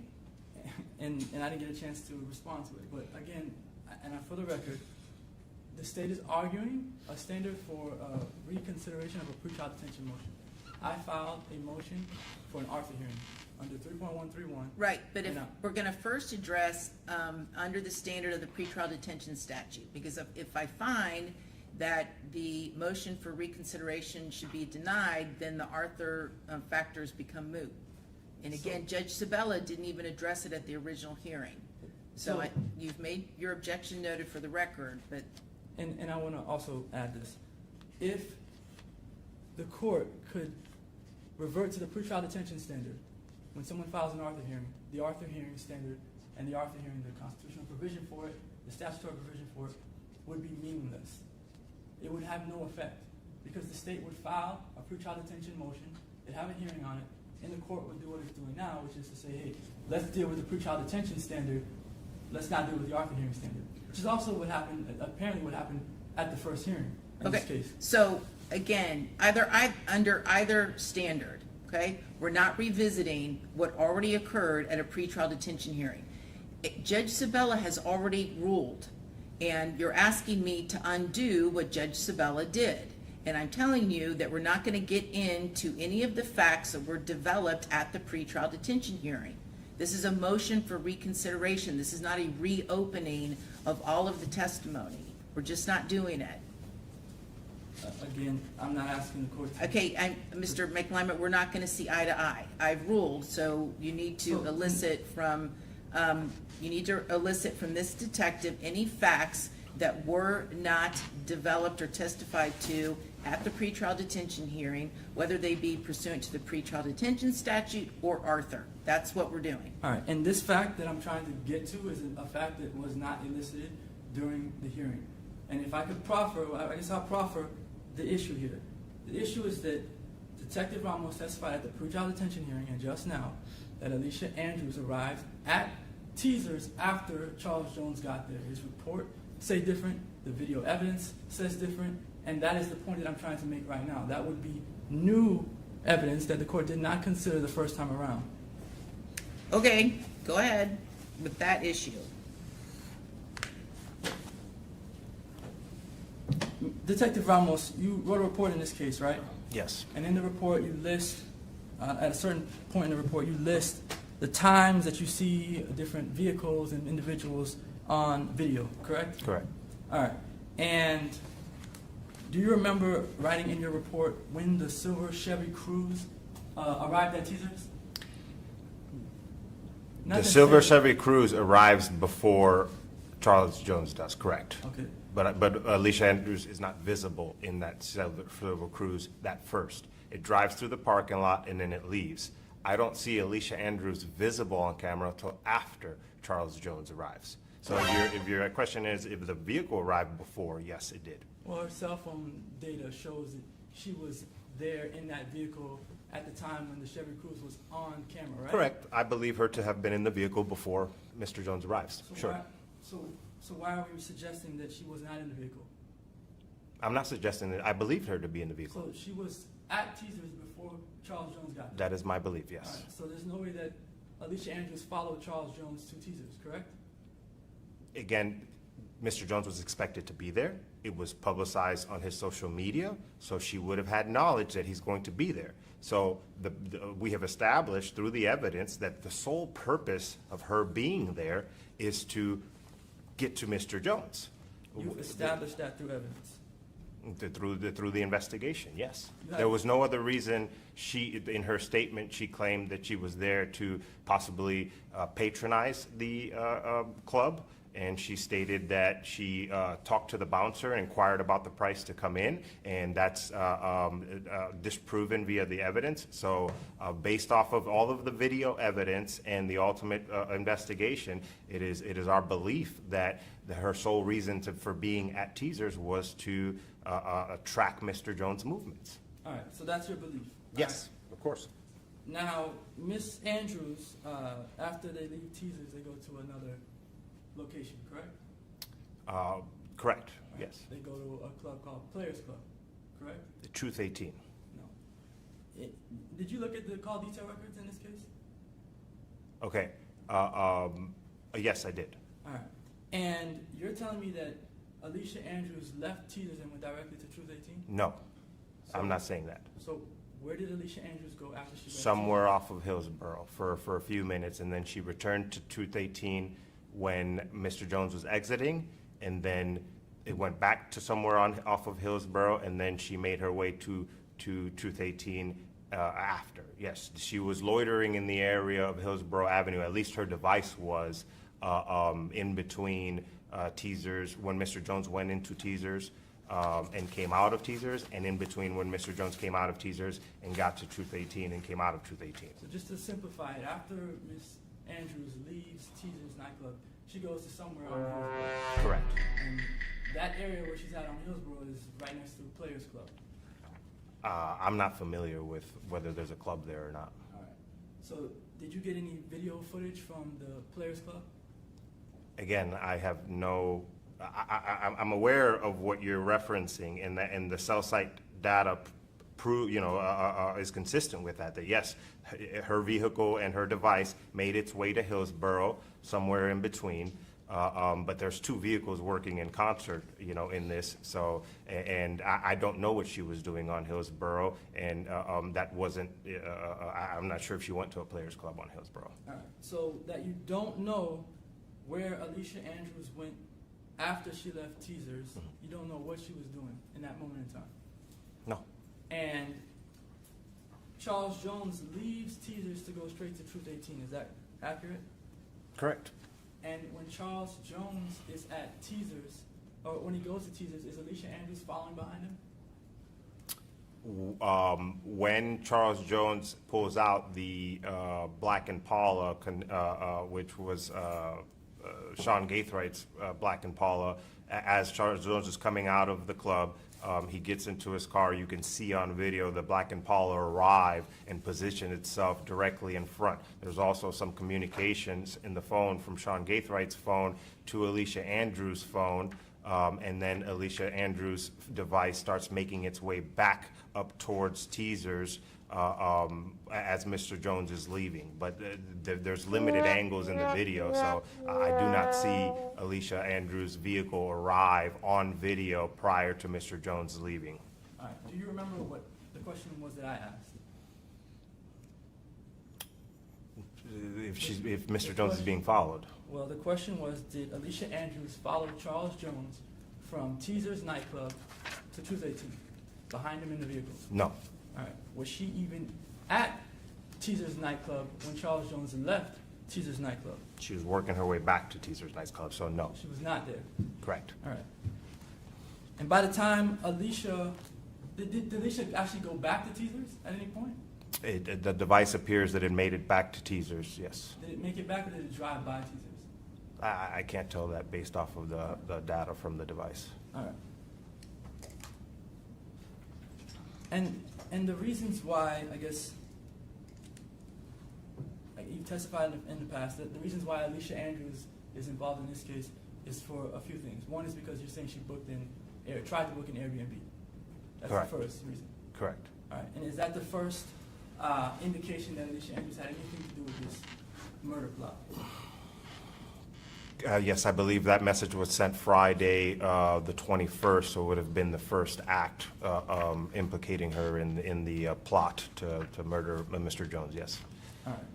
And Alicia Andrews, from your investigation, she sends a message to someone on Instagram asking them for information about an Airbnb. In Tampa, correct. All right.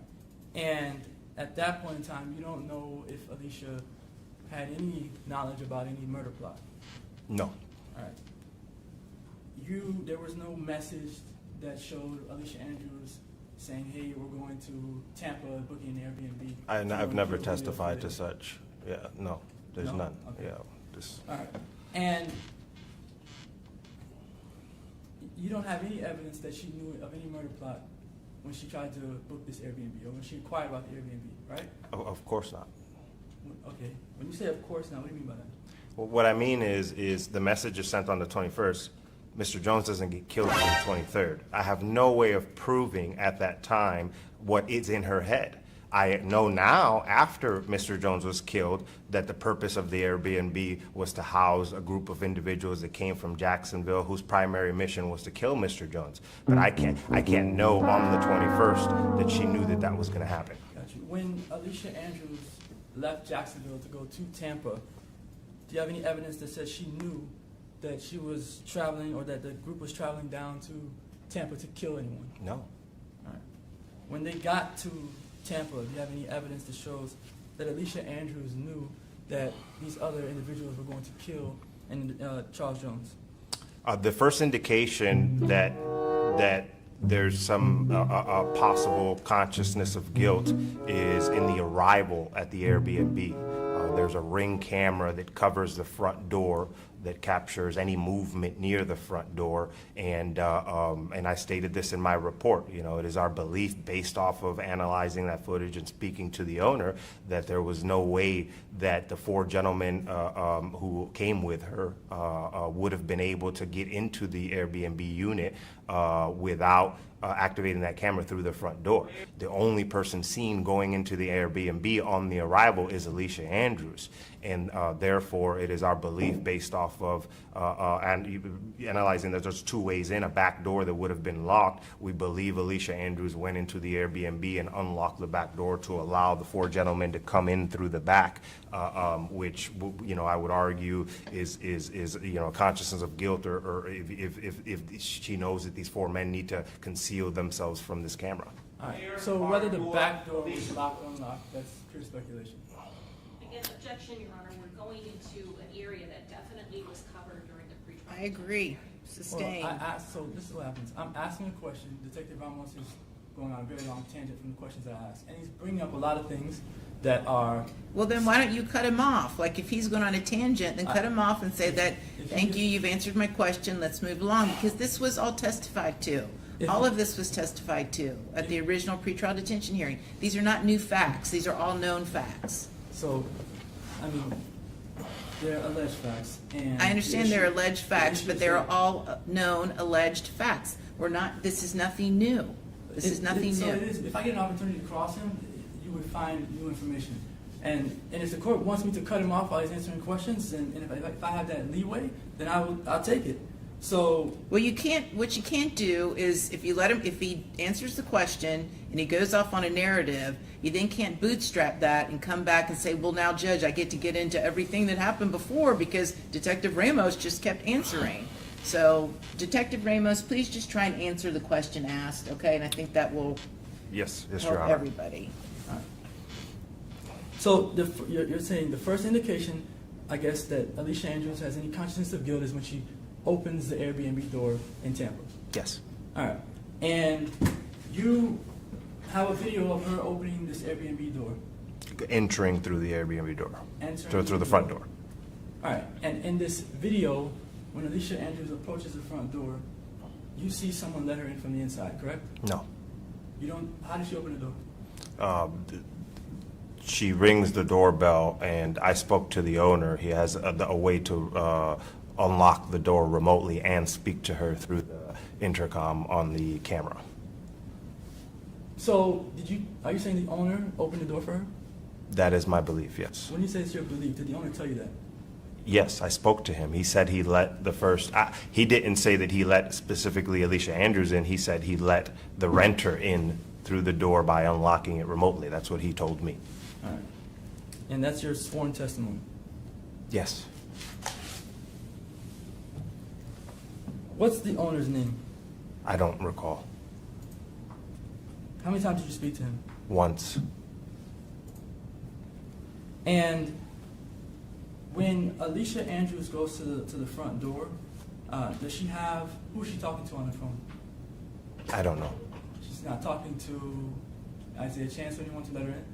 I don't know that she was talking to anyone on the phone. I hear audio, and it sounds like she's talking to somebody possibly through the intercom of the ring. I don't know who she's talking to. All right. So you don't know who she's talking to? Correct. And you don't hear the owner saying that he's going to let her in? No.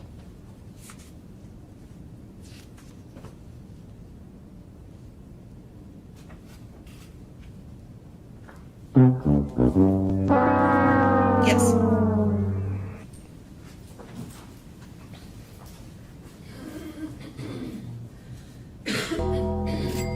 The absence of evidence is not the evidence of absence.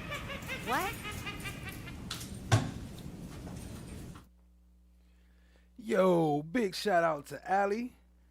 Appreciate you for the gifted membership. Y'all show her some love. Drop some coins. Drop some what ups. Drop some smoke emojis. All that. Show her some love. Shout out to Ali. Again, a stream sponsor. Appreciate you. Appreciate the support. Much love, family. Y'all show her some love. Blaze one up for her.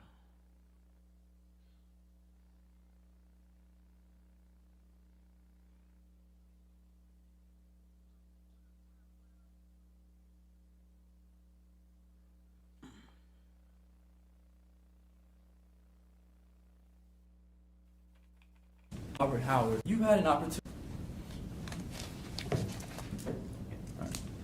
You had an opportunity to have a full conversation with an individual named Robert Howard after the pretrial detention hearing. Is that correct? Correct. All right. And Robert Howard is one of Charles Jones's, or was Charles Jones's friend, correct? Correct. Close friend? That's what I understood. Robert Howard was driving the vehicle that Charles Jones was in the night he was murdered, right? At some point during the night. All right. And his Robert Howard's, I guess, nickname is Kenny Caps. Correct. And Robert Howard, was he a documented member of any gang? I don't know. You don't know? My understanding is it's 6 block, but I haven't seen that documentation myself. Okay. So your understanding is that Robert Howard was a member of 6 block. Correct. And 6 block, according to, I guess, the Jacksonville detectives, is at war with ATK. And 1200. And others. Okay, but ATK is the gang, one of the gangs that 6 block is at war with. One of them, yes. All right. And is your understanding that Isaiah Chance is a part of ATK? It is my understanding that Isaiah Chance was originally a part of ATK. There was some kind of falling out, and then he started associating with 1200. All right. And 1200 is also a rival gang of 6 block. Correct. So, in either way they put it with Isaiah Chance, he's involved with people who are rivals to ATK. Correct. But Isaiah Chance had a relationship with Robert Howard in 6 block, right? Yes, he did. And that relationship was friendly? Yes, according to Mr. Howard, they had conversations. All right. Hours-long conversations? That's what he said. On FaceTime? Correct. With Alicia Andrews' phone, right? I can't recall that part.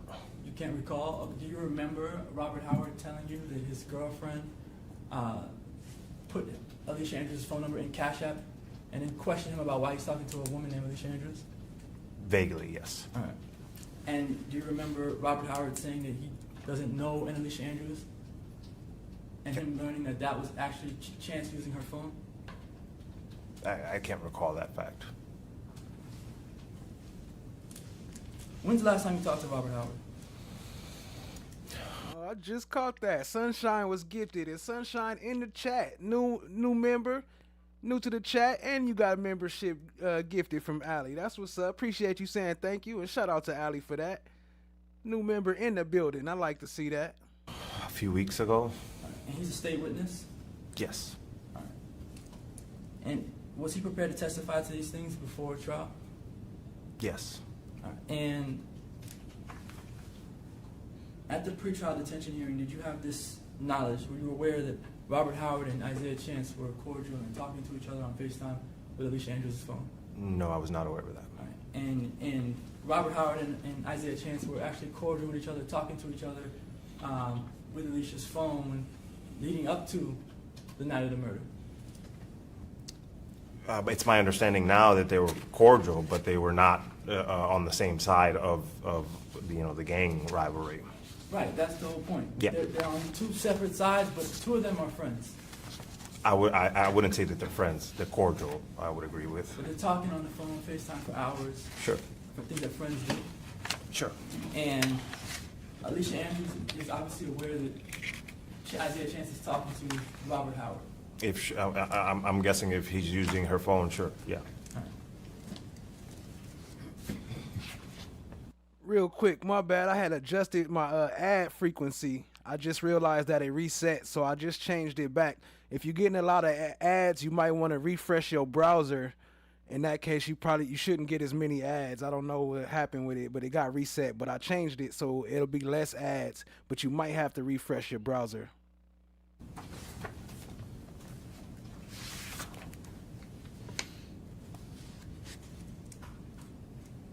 Does Robert Howard have any evidence that Alicia Andrews knew that Julio Foolio Charles Jones was going to die on June 23rd, No. 2024?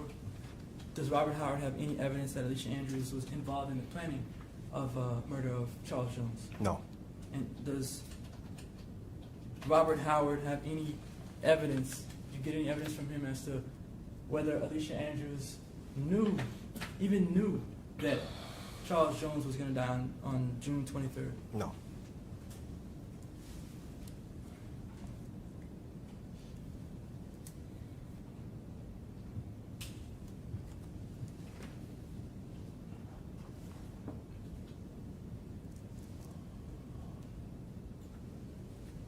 Did you talk to Sean Gathwright's grandmother before or after the pretrial detention hearing?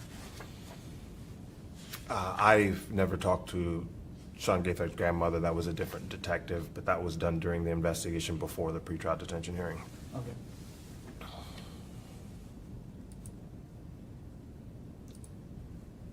Since the pretrial detention hearing, you've had an opportunity to run ballistics in this case?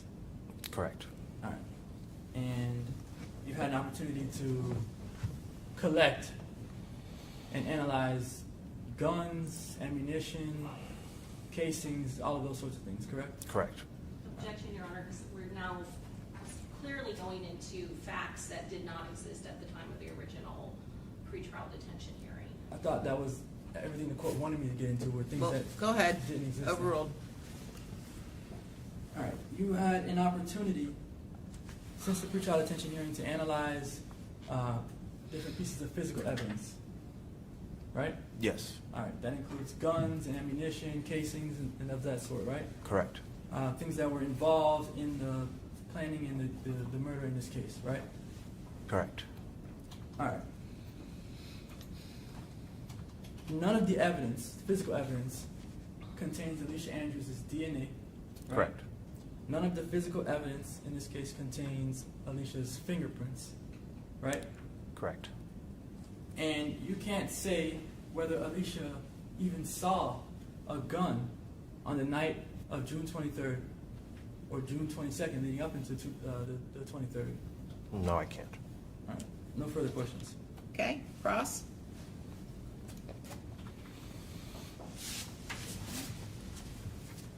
Just briefly, Judge. Detective, the defense attorney asked you The absence of about evidence is not the vehicles and the silver Chevy Cruze being at the location at Teasers prior to the victim Charles Jones. Is that correct? Correct. And you testified that there was communication between Alicia Andrews' phone as well as a phone that was in the black Chevy Impala, Sean Gathwright's phone. Is that correct? Correct.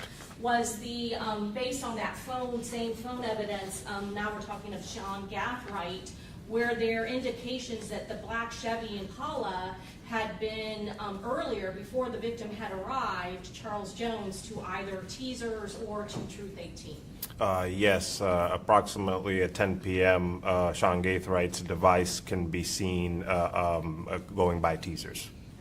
And how many times or how long the street in front of Teasers was that black Chevy Impala and Sean Gathwright seen earlier, 10 o'clock, before the victim even went to that appearance in front of that club? It loitered in the area for approximately 30 minutes to an hour and drove by Teasers multiple times. Okay, and these were known locations where the victim, Charles Jones, was going to be, is that correct? Correct. And then going back to the silver Chevy Cruze that the defendant was in, the only time where she actually got out of the vehicle is after the victim, Charles Jones, and his entourage had arrived. Is that correct? That is correct. Okay, I have nothing further, Judge. Okay, redirect.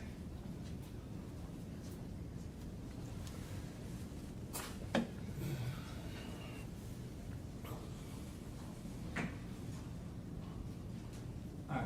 So Alicia Andrews gets out of the vehicle after Charles Jones arrives, which you just said on Correct. Redirect or cross. So when Alicia Andrews is in the back of Teasers in that vehicle, can she see Charles Jones arriving to Teasers? When she's parked in the back? Parked in the back, and they're backed in next to the gate. She can't see Charles Jones arriving to the Teasers nightclub. From that position, no. All right. So when you make the point or the argument that she does not get out of the vehicle until after Charles Jones arrives, she doesn't even know that he's there.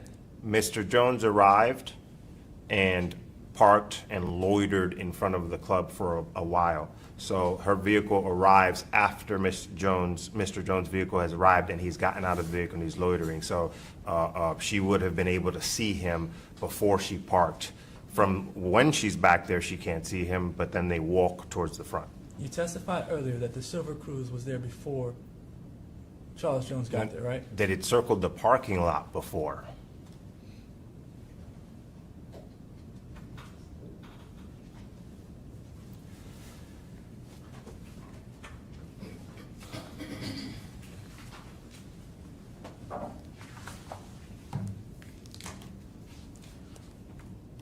On the video, Alicia Andrews arrives, or let's say this, the silver Chevy Cruze arrives before Charles Jones, right? Okay, I don't want to go on a tangent, but I want to make it very clear, okay? The Silver Cruze. There's different times that she arrived, the Chevy Cruze Yes, arrives, different correct? times. The There's first a first time- time and a second time. Correct, yes. So again, we're repeating yourself, but again, walk us through what occurred the first and second time. All right, so. Go ahead, Detective Ramos, just tell us. No, actually, he didn't, because I feel like the record's getting a little bit muddied between the first and the second time the Chevy Cruze arrived. So I think it would be helpful if Detective Ramos just walked it through one more time regarding the Chevy Cruze at Teasers. Go ahead. Yes, Your Honor. So the Silver Cruze is seen on camera arriving into the parking lot. It is not seen parking a first appearance before Mr. Jones arrives. The Silver Cruze then goes off camera, then Mr. Jones arrives, then the Silver Cruze is seen coming back on camera a second time, and that's when the Silver Cruze parks and Alicia Andrews gets out. All right, so I want to go back to the first time the Silver Cruze is on the camera. You see in the camera footage that there's absolutely nowhere to park at Teasers when the first time that the car comes in. I can't recall if there was any open parking spots. I'd have to review the video. All right, you see, let me ask you.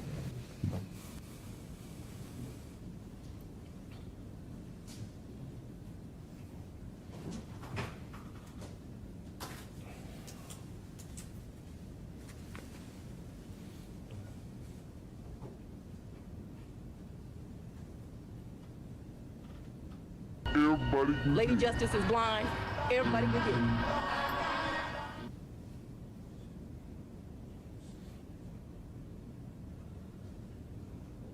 The evidence is going to show that anything that I may have said, they exacerbated it.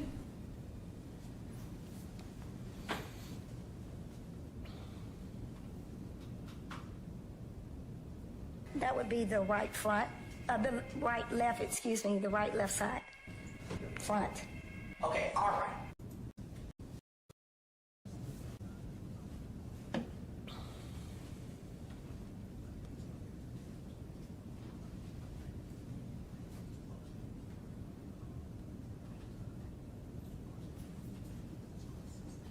Miss D56 say he's working hard.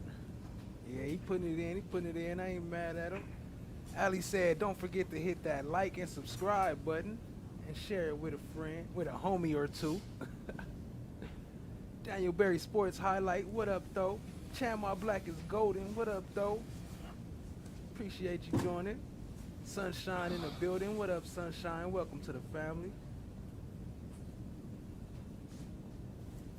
All right, let me skip past some of this. Oh yeah, let me read the thing. How do you feel about the judge? 62% say she's fair. 38% say she's biased towards the defense, which I am picking up a little bit of that, but For the record, what are you showing the witness? I'm showing the 0% witness say a she video favors the of defense.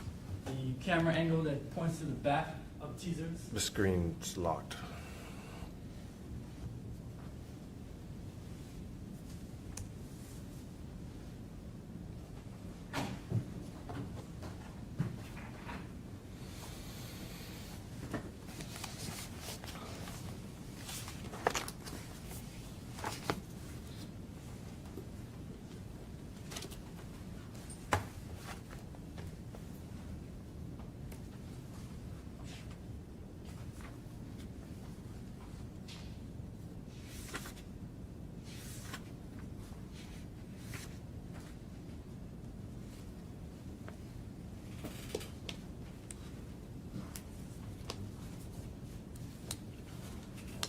And the purpose of, I guess, showing you this video is so you can see the moment when the cruise arrives.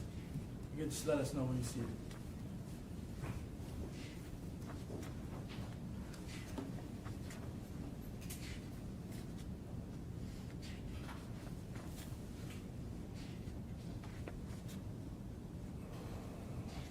It just came on the view. Okay. Now pause it.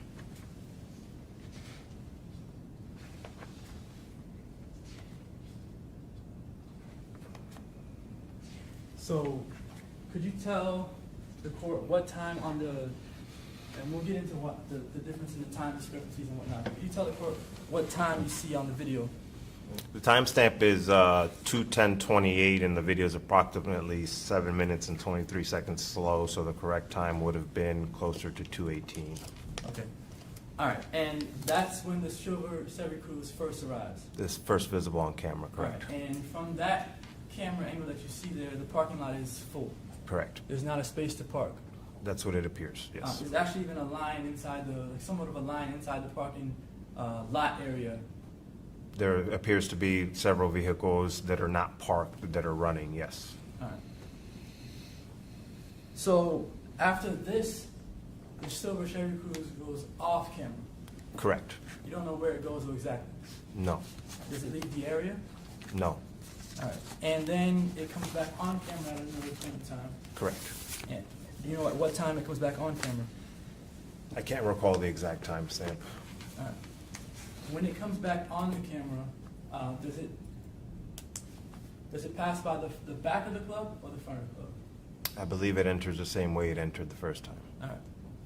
Which would have been directly to the west of the front door. Okay. All right.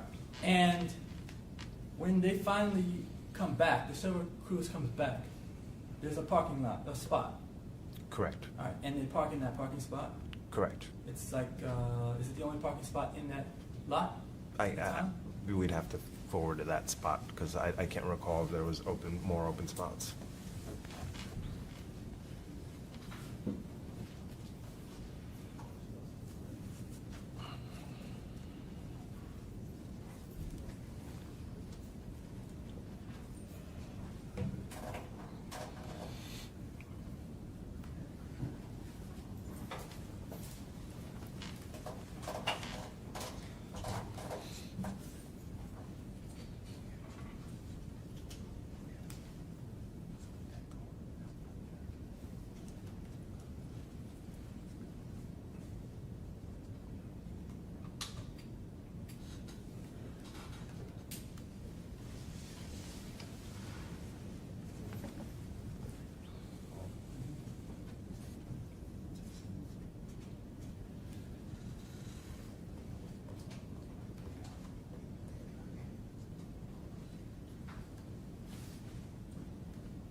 I'm showing you the same video. I just moved the time up.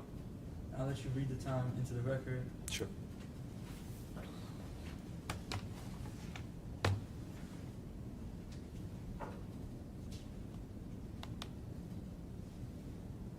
All right. What time do you see on the video now? Timestamp's 2:17:01, so the correct time would have been approximately 2:24:30. Do you see the Silver Chevy Cruise pulling back into Teasers? Correct. All right. When it pulls back in, how many parking spots are available in the parking lot? In the general area where it's at, 2, it appears, All right. Where are those parking spots at? along the back fence line on the north side of the parking lot. All right. So there's no parking spots up front? There's no parking spots anywhere else in the vision of this view, like in the view of this camera. So the only spots you see are towards the back? Correct. And they go to the back and they park? They back in, yes. All right. And then once they park, they get out of the vehicle? Yes. Now, the reason why they got out of the vehicle, I guess you were suggesting earlier that it was only because Julio Foolio Charles Jones had arrived at the location. Is that the suggestion you were making? Yes. Could they have gotten out of the vehicle when they first arrived and there was nowhere to park? In that specific view, or The first time the cruise arrives and there's nowhere to park, would it be your expectation for them to get out of the vehicle at that point in time? they actually waited a little bit before they got out, so they didn't get immediate out. It wasn't like immediately park and get out. That's a different question. Yeah. So the question I'm asking is, the first time that the cruise arrives, Uh-huh. and there's nowhere to park, Sure. do you expect them at that time to get out of the vehicle? I'd be speculating. I don't. There's no reason for somebody to get out of the vehicle if the parking lot is full and there's nowhere to park. Oh, okay. I see what you're saying. You're saying the first time, since there was nowhere to park, could they have possibly gotten out while the vehicle was in motion? No. Yes. So yeah, I agree. So when they do find a parking spot, it's then that they get out of the vehicle. According to the video of the camera, yes. All right. I don't have any other questions. Okay, very good. So may this witness be excused? Yes. Okay, thank you, Detective. You are free to go. a Any good weekend. additional witnesses, Mr. McClymond?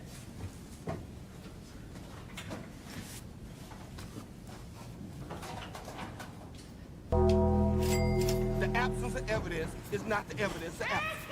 What? Yo, is it just me, or is he once again giving that squirrel brain energy of another detective that half-ass do their job, acting like they did some research and got proof of stuff, Any when additional really, witnesses? they really didn't have nothing. Oh, okay. Okay, state any witnesses. No, Your Honor. Okay, so I'm gonna, again, I don't know why Lexus and Westlaw have a different 907.041 version. I really don't. But in looking at it specifically for our purposes, the pertinent subsection is subsection 5, which deals with the pretrial detention statute. And when comparing the one that's on Westlaw that I'm looking at, the one that the state apparently has, and the one you gave me, Mr. McClymond, I would notice subsections G, K, L, M, and N are completely different in the two versions, and I can't explain it. I would note, Mr. McClymond, in the version you gave me, there is no authorization for a motion for reconsideration. It's not contained in here at all. There's no right to it. So I don't know that you would want me to use the Lexus version because there is no language authorizing a motion for reconsideration. So based upon everything in front of me, I'm going to go with what I have. And again, 907.041 pretrial detention and release subsection K states as follows. A party may motion for a pretrial detention order to be reconsidered at any time before a defendant's trial if the judge finds that information exists that was not known to the party moving for reconsideration at the time of the pretrial detention hearing, and that such information has a material bearing on determining whether there are conditions of release or bail that will reasonably assure the appearance of the defendant as required and the safety of any other person and the community from harm. And this is what Judge Sabella had to say at the pretrial detention hearing, the initial one. He didn't specifically reference 907.041, but he did articulate the language, particularly from, I think it's subsection 5D, and he stated as follows. This is a circumstantial case, but I believe that there is strong circumstantial evidence, at least under a principal theory and perhaps a conspiracy theory. I am finding that there is a substantial probability that all three defendants, and Ms. Andrews was one of the defendants at that pretrial detention hearing, that all three defendants committed the dangerous crimes that they are charged with. I find that the factual circumstances of these crimes indicate a disregard for the Tampa community. I further find that there are no conditions of release available that are sufficient to protect the community from further risk of physical harm. So I will grant the state's motion for pretrial detention as to each of the three defendants. So, Mr. McClymond, let's start with you. First of all, what is the information existing that was not known to the moving party at the time of the pretrial detention hearing? And how does it have a material bearing on the determination that was made by Judge Sabella? Yes, so at the pretrial detention hearing, the judge has to make pretty much two findings. First is that whether there's a substantial probability that Alicia Andrews committed the offense. And then the second is whether there's a laundry list of other items in the statute that if one of these other items applies, then the pretrial detention statute applies and the court may hold, or at least the new statute says that the court shall hold an individual in detention. So that second part that Judge Sabella mentioned is that there were no conditions that would keep the community safe from Ms. Andrews. I know you're telling me I understand what 5D says. That's the pretrial detention. That's what gave him the authorization to initially hold Ms. Andrews in pretrial detention without bond. I'm asking you under subsection K to please identify for the record what are the facts or information that was not known to the moving party at the time of the pretrial detention hearing, and how does that information have a material bearing on determining whether there are conditions of release or bail that will reasonably assure the appearance of the defendant as required? Tell me what the new or what the unknown facts were at the time of the pretrial detention hearing. Right, so there's several things that Judge Sabella did not consider during that hearing. One would be... No, listen. I'm not revisiting the legality of Judge Sabella's order. I'm not an appellate judge. I'm asking you what was not known at the time of the hearing. Not that he overlooked it. If it's already in the record, I'm assuming he heard it and it factored in his decision. I'm asking you what was not known at the time of the hearing. Judge, I'm trying to answer the question. Okay. This is the third time I'm trying to answer the question. Okay. The things that he did not know, or the things that weren't presented to him that the parties didn't know, one, the parents testified here today. That didn't happen at the other hearing. So the information that they provided today was not privy to the court previously. In addition to that, the testimony about Robert Howard, and I'm going to go over why this is relevant and the court should consider it, but I want to just list out the things that are new first and then go back over it. The testimony about Robert Howard that was elicited today was testimony that the officer did not know at the time, the lead detective, the court did not know, right? And I don't know if the state knew at the time either. In addition to that, there's the domestic violence information, which goes to the state of mind and whether Alicia Andrews had the motive to sit around and support her boyfriend's mission to go and kill an individual. So those three things, in addition to, those three things are new. I guess new information that the court didn't consider at that hearing. Not that he overlooked it, he just didn't consider it. And then the other thing I forgot to mention is the fourth thing, which is that since the pretrial detention hearing, there's been an opportunity for the state and the Tampa Police Department to go over, analyze, and look at all the ballistics in this case, and determine whether Alicia Andrews even had any of the guns in her possession at any point in time, whether she saw any guns, whether her DNA or prints were on any of these guns. And so these four main, points I want to harp on for the pretrial detention issue. The Arthur hearing is separate and aside.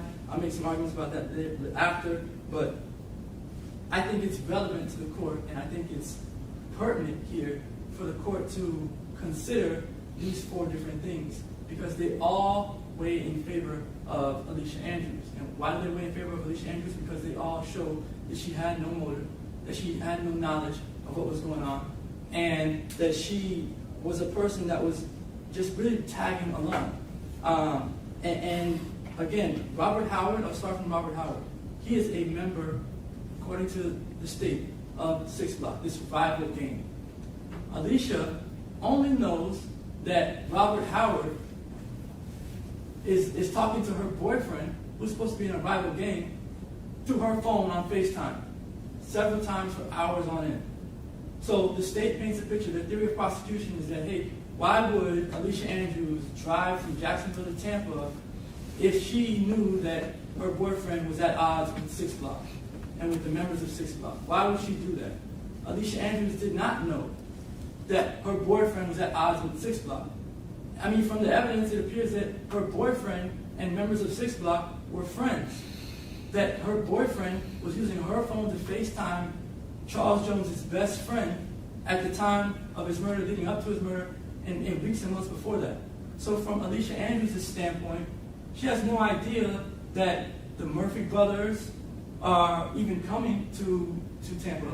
She has no idea that the Murphy brothers have their own issue with Charles Jones. She's coming down from Jacksonville to Tampa with this understanding that there is no problem between her boyfriend and 6 Block or Charles Jones or Robert Howard, his best friend. In addition to that, the whole idea behind the state's case is that Alicia Andrews is, her and Chance, they're together, they're thick and thin. She doesn't have any actual problems with 6 Block. She doesn't have any gang affiliations, any gang membership. She's not involved in any of the gang activity, the back and forth. No one from her family or her friends have died at the hands of a 6 Block member. So the only motive that the state has put forth for Alicia Andrews is that she's so in love with Isaiah Chance that she would do anything he asked her to do.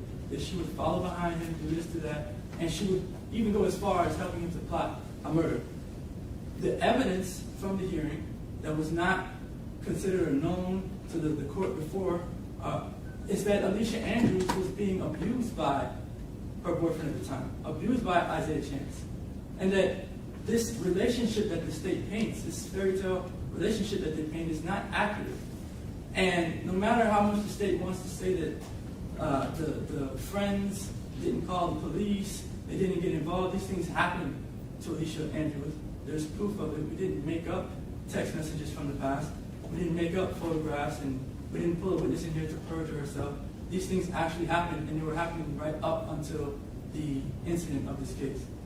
In addition to that, her parents testified to that domestic violence. They testified that they learned of it just shortly before this incident happened. They didn't really know Isaiah Chance because Alicia Andrews kept some things from them about her relationship.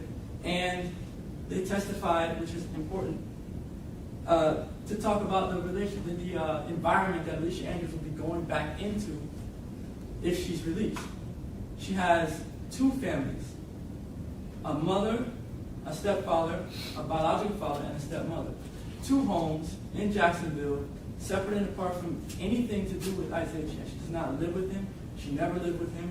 It's important for the court to know that. If we're releasing someone, we're not releasing them into similar or same situation that they were in prior to the incident in this case, that she's going into a situation where she's got support, she's got people that are going to be watching her, looking out for her, someone in the house with her the entire time, and as the court knows, we're asking for a form of house arrest in this case. So someone would be at the home with her pretty much 24/7, a supervisory figure. And in addition, the last part is the physical evidence in this case. And physical evidence is, in most cases, the most important thing. If Alicia Andrews' fingerprints or DNA were on a casing, or on a magazine, or on a bullet, or on a gun, anything, a mask that these individuals use, the brass catchers, any of that, if her DNA or fingerprints were on any of these items, you could say maybe that she knew that guns were involved, that she knew that someone was going to get killed. There's not a single piece of evidence that shows that Alicia Andrews touched or saw a gun during that night or at any point in time, because her DNA or fingerprints could have been left on any of those items at any point in time leading up to the murder or even after the murder. And there is nothing that shows that Alicia Andrews' DNA or prints are on any of these things.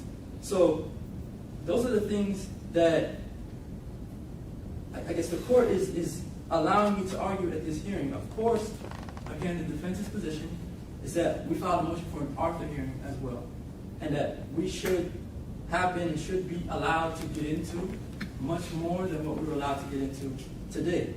And that the standard in an Arthur hearing is that the state has to prove by proof evident presumption great that Alicia Andrews is guilty of the crime that she's charged with in order for the court to hold her. We're arguing that the state, even with the information that was elicited today, limited information is, I guess, better for the defense because the state isn't able to prove proof evident presumption great that Alicia Andrews is guilty of these charges. So we're arguing that the state hasn't proved that she's entitled to a bond in that instance, and that had we been allowed to, let me just proffer for the court, had we been allowed to question the detectives more about their investigation in this case, we would have learned that ATK is really not a gang at all. It's a group of kids who make music. That there are state witnesses who testify on behalf of on behalf of the state to testify to say that ATK is not a gang. They're state witnesses that have turned into informants for the state. Testify that ATK is not a gang. Several of them. Detective Nieder testified that he has never even had. He's the gang detective for JSO. He's never even had an informant talking to him about ATK. Everything he knows, and I would proffer, most of what he knows comes from off of YouTube videos. The state has turned over in discovery evidence of charts, organizational charts for these different gangs, ATK in particular. And in these charts, you see a hierarchy, you see a level of some sort of these different members and their names and their associations with these gangs. The chart that the state turned over, that the state used during the first pretrial detention hearing, is a chart that is taken from off of a YouTube video. And Detective Nieder uses these videos to come up with his conclusions. And we would have learned through Detective Nieder that Alicia Andrews is not like any of these other people who are involved in ATK, for the simple fact that when other people in ATK have criminal cases, their fees, their legal fees are paid. Alicia Andrews doesn't have any connection to these individuals. She doesn't know them. The only one that she knows is affiliated with ATK at all is her previous boyfriend, Isaiah Chance. And he's in jail.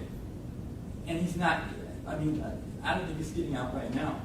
Right? That's another big issue in this case, is that any influence that Alicia Andrews had from her previous boyfriend is gone. The fact that he's in jail. She would be out, she would be at home with her parents, monitored by them, and she would have an opportunity to prepare for her trial that is coming up and not be in jail preparing for the trial, because it's very difficult to prepare for a trial while someone is in jail. To talk to the person, to communicate with them, to show them videos, to go back and forth. These things are difficult when it's time to prepare for trial. And so I'm asking the court to take into consideration the things that I mentioned that are different now from the first pretrial detention hearing, the things that the court has an opportunity to hear and weigh now that the court did not have an opportunity to hear and weigh at the original pretrial detention hearing, and reverse the pretrial detention order in this case. But I'm also asking the court on a separate procedural vehicle to issue an order the state has not proved by proof evident presumption grade the burden that they have in this case, that Alicia Andrews is guilty of the crime that she's charged with. Okay, Sturdy, response? Yes, Your Honor, I'll be brief. All of the facts that defense has gone over with, they do not have a material bearing to the decisions that were made by Judge Sabella. I do want to speak briefly about the ballistics evidence, the fact that she is not in a gang. Those have been facts that have been known all along. We never expected to see her on any shell casings holding a gun. We have never alleged that she was ever the shooter in this case. It is clear based on the video evidence, which is evidence of the crime itself, which there is a significant amount of video evidence, because where this crime took place were at public venues, at 2 clubs, and that at a hotel, all of which had video surveillance. So that the evidence here is actually what happened in this case. And she is seen on all of it. And she admits to being at all of those 3 locations in her interview with law enforcement. And it is very clear by the timing and the different camera angles exactly what the circumstantial evidence and nature of this case is. It has always been a circumstantial case, but it is overwhelming based on the timing of the coordinated tracking of Charles Jones in Tampa by 2 vehicles, and the tracker vehicle, which always comes before the black Chevy Impala that housed 3 gunmen that were heavily armed, very sophisticated crime, brought here from Jacksonville to Tampa. And the tracking of these vehicles is done through license plate readers that lead from Jacksonville to Tampa, starting the day before, where they are traveling in tandem, where both the Chevy Cruze and the black Impala both show up similarly through this route. So you have 2 vehicles traveling together. So it has always been the state's position, even at the pretrial detention very early on in this case, that she was never the shooter, that she was never in a gang, that the only connection that she has to the gang is through her boyfriend, Isaiah Chance. So all of those facts were known. So the fact about ballistics, the facts about the parents testifying, all of that does not have any sort of bearing on why the facts that were presented at the pretrial detention hearing and why Judge Sabella made the decision that he did. He watched and saw all of those video surveillance and saw the timing of when one vehicle came, when the victim came, when the victim was seen, when the victim left, and then when those vehicles left. And he saw the coordination at each of those locations, as well as the cell phone information, which is her cell phone, by the way. And based on that and the type of crime that was committed, this was a crime where this victim was gunned down and was targeted, and where 3 heavily armed assailants that were prepared to take out this victim, 2 of which had assault rifles, the other one had a 9mm that was completely unloaded with 31 casings that were found left in Tampa, and a Tesla video, as well as the video surveillance at the hotel, which showed that the victim was targeted. And all of that is a dangerous crime that she participated in as a principal. We have never suggested that she had a gun in her hand at any time, but that she clearly was tracking the victim along with her boyfriend based on what was seen on that video. And so based on that, the judge found that that this crime, the egregious nature of this crime, was a dangerous crime, and it was the way that it was instituted definitely indicated a disregard to the safety of the community. There was additional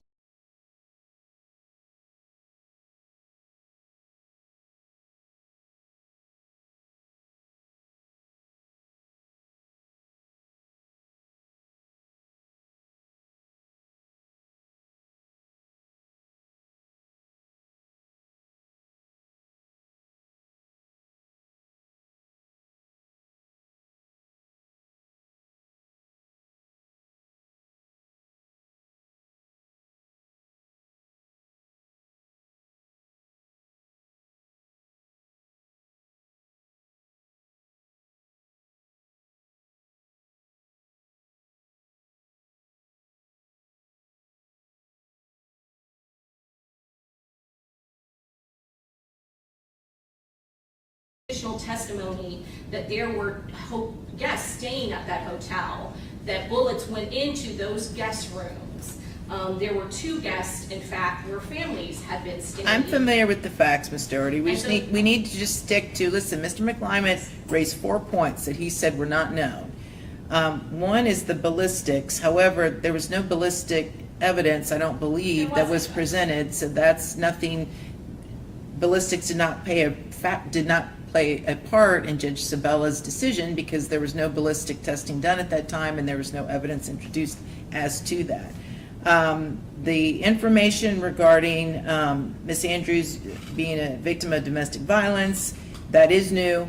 And then Robert Howard, I'm what's your position on if that has any material bearing? Judge, it doesn't. Robert Howard was an eyewitness and was with the victim, and he was not very cooperative or did not give a full statement initially. We have since taken a sworn statement, and yes, he has tried to say that 6 Block or ATK, they're not gangs, but he is a member, and he's actually in federal custody for a manslaughter, not in federal custody, but he has previously been sentenced to a manslaughter for another death as a result of this gang war. So whenever you ask one of these members if ATK is a gang or 6 Block is a gang, they will say no, that it is not a gang, that that is not what determines what a gang is in Florida or how it is documented per statute. So it doesn't have any material bearing on why the judge made the determination that there was a need to protect the community,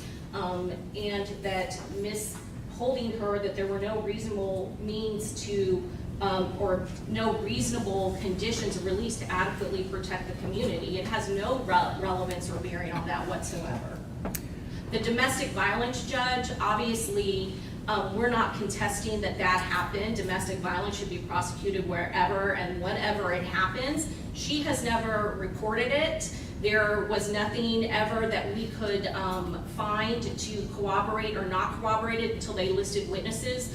But again, under the state of Florida and the law, this is not a case where she is murdering or trying to defend herself against her attacker. Duress is not a consideration and does not excuse her participation in killing or murdering another individual, not anything having to do with her abuse. It just is not relevant. Okay. And was there any other fact? No, that's fine. So, okay, so based upon the testimony and the governing statute as I interpret it, first of all, with regards to the parents, I know they testified that they could basically monitor and provide a home for Miss Andrews, but the situation remains, she has no ties to Tampa. And that was articulated at the pretrial detention hearing, and that remains a fact today. She may have someplace she can live in Jacksonville, but she doesn't have a place here in Tampa. With regards to, so their contention that they could monitor her around the clock in Jacksonville does not have material bearing to me as far as Judge Sabella's original decision.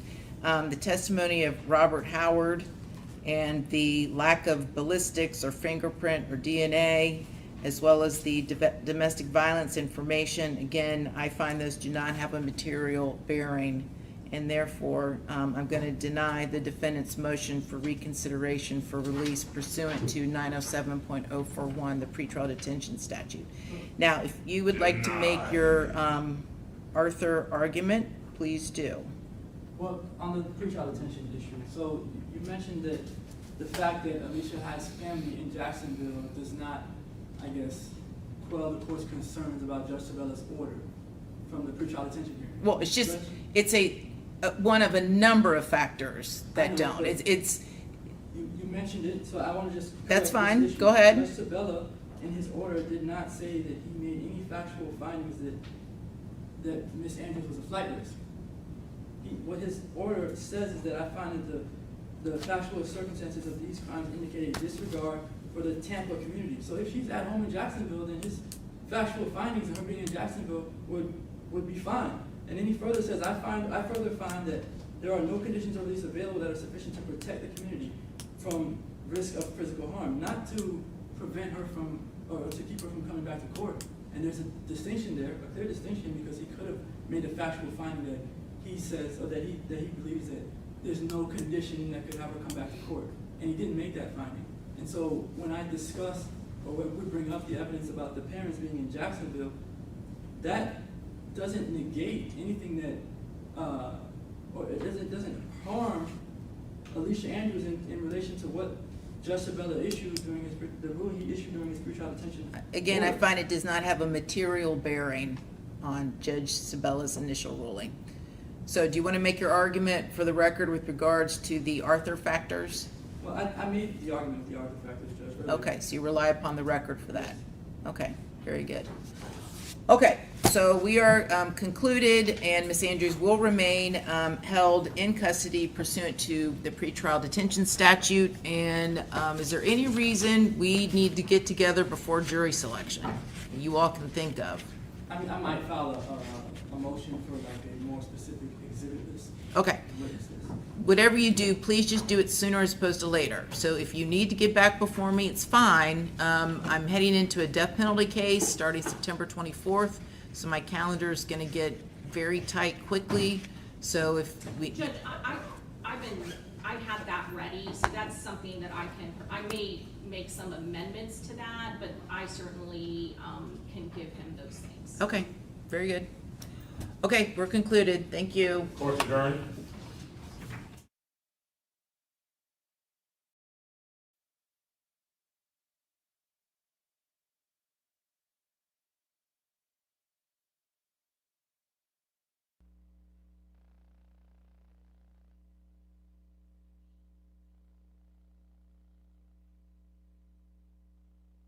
Denied. Well, family, as we already suspected, the bond was denied, but it brings a little clarity. It looks a little different than what we all may have thought we was looking at. I mean, I don't know. I guess I ain't really seen enough to determine if she was guilty or not. I got to see some of the other evidence, but we know the absence of evidence is not the evidence of absence. What?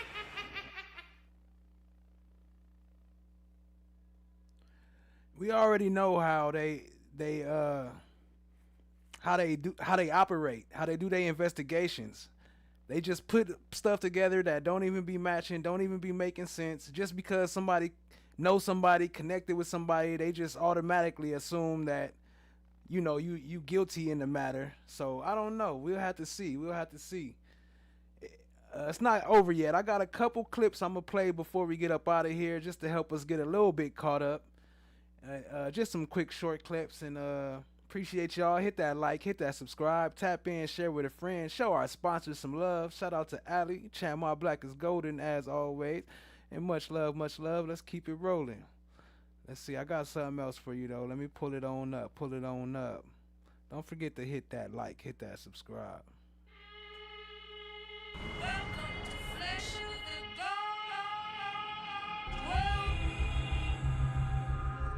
Well, Step on out! Step on out! Look away! Back up to the sound of my voice! Yep. Stop right there. Lift your shirt up. Turn. Do a 360. What? Just listen to us. We'll talk about it. Keep going. Keep going. Turn. Turn. Now walk back to the sound of my voice. Come on. Keep coming. Keep coming. Keep coming. Keep coming. Keep coming. Keep coming. Keep coming. Keep coming. Walk back to me. Hands behind your back.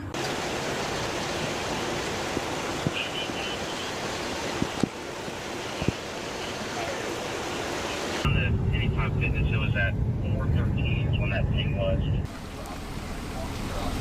Isaiah 10, this is the Jacksonville Sheriff's Office. We are in your front driveway. We have a warrant for your arrest. Come to the front door with nothing in your hands. We are not going away. We're headed your way to a...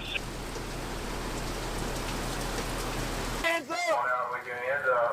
You're good. Come on out. Hands up. Put your hands up. Hands up. Target to the officer. Can't tell. The target? Yeah, it looks like it. Yeah. Yep.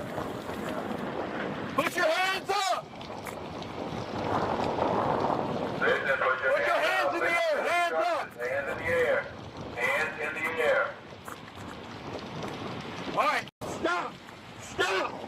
Turn around. Keep your hands up. Turn around. Hands up. Keep your hands up. Hands up. Don't reach for your waist. Do not reach for your waist. Look at me. Back up to me. Back up. Back up. Back up. Back up. All right. Go to your knees. Put your hands behind your back. Stay there. Stay there. Don't move.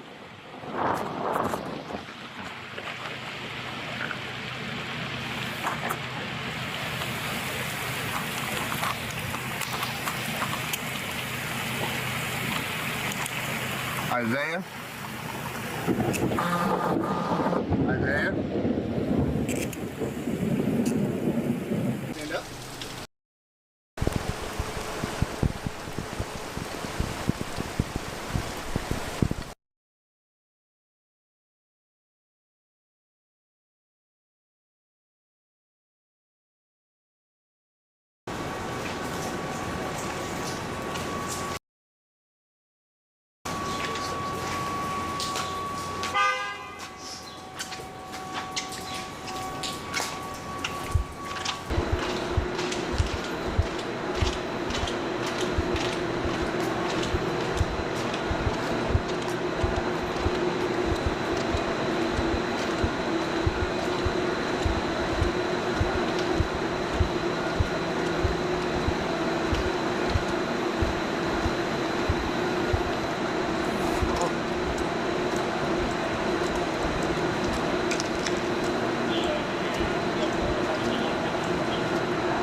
Keep going straight.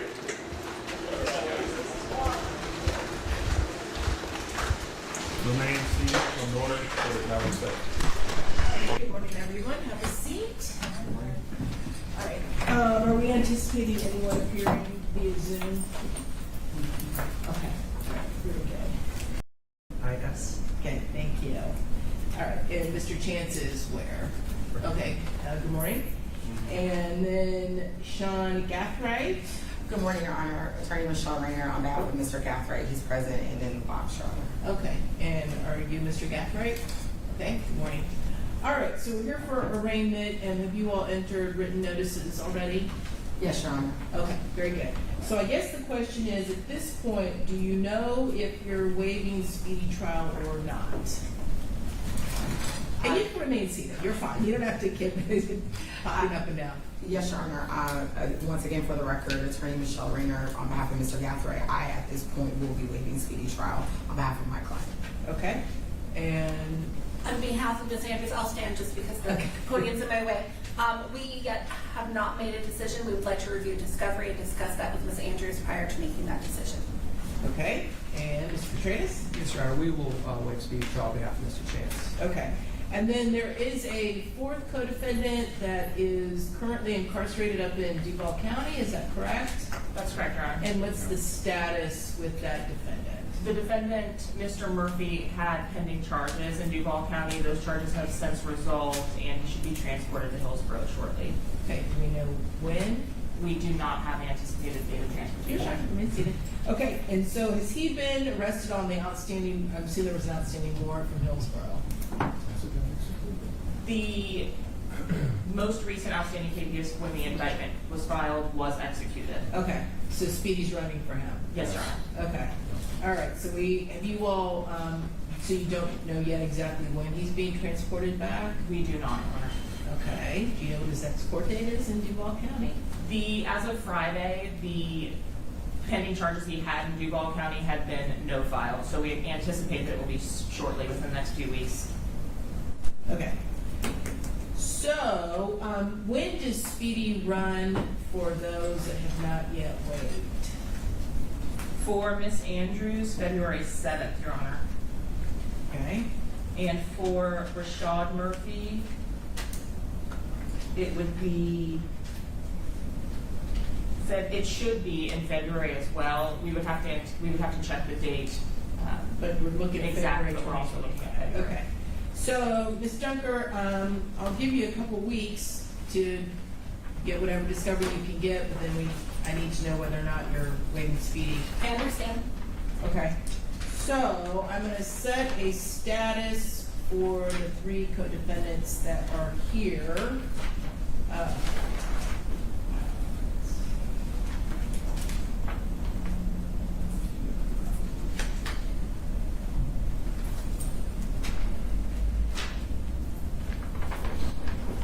Are you available September the 5th? You all available? Okay, September the 5th. I was gonna let this play, but it's kind of slow. And I just seen something. I didn't know Gervonta Davis. I don't know if y'all fans. And much love to everybody who here who may not be interested in this next little piece. But I want to look at a little bit of this. Gervonta Davis was arrested again for domestic violence. What the hell? And then we gonna get up out of here, family. Much love, much love.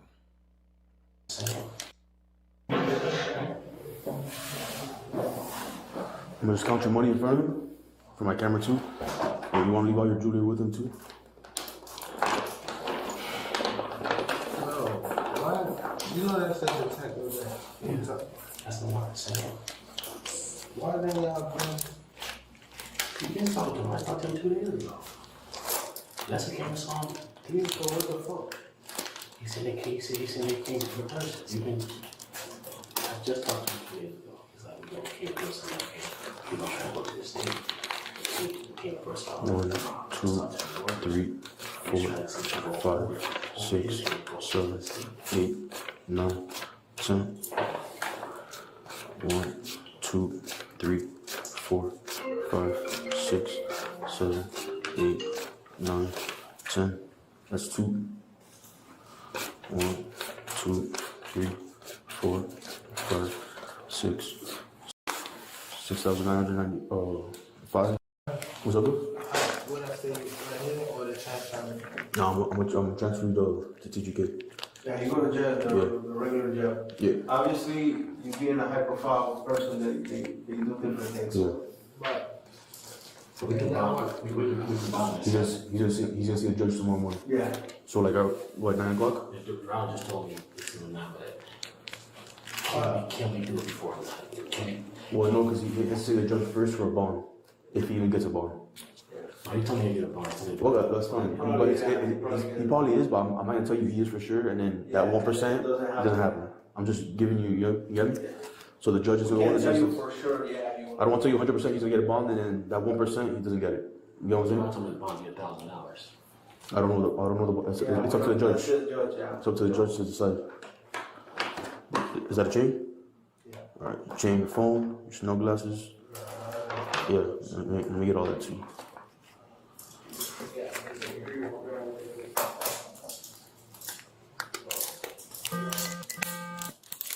I'll take that.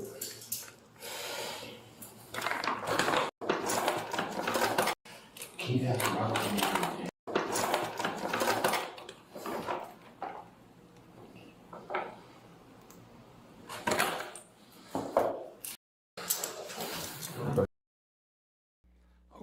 Okay.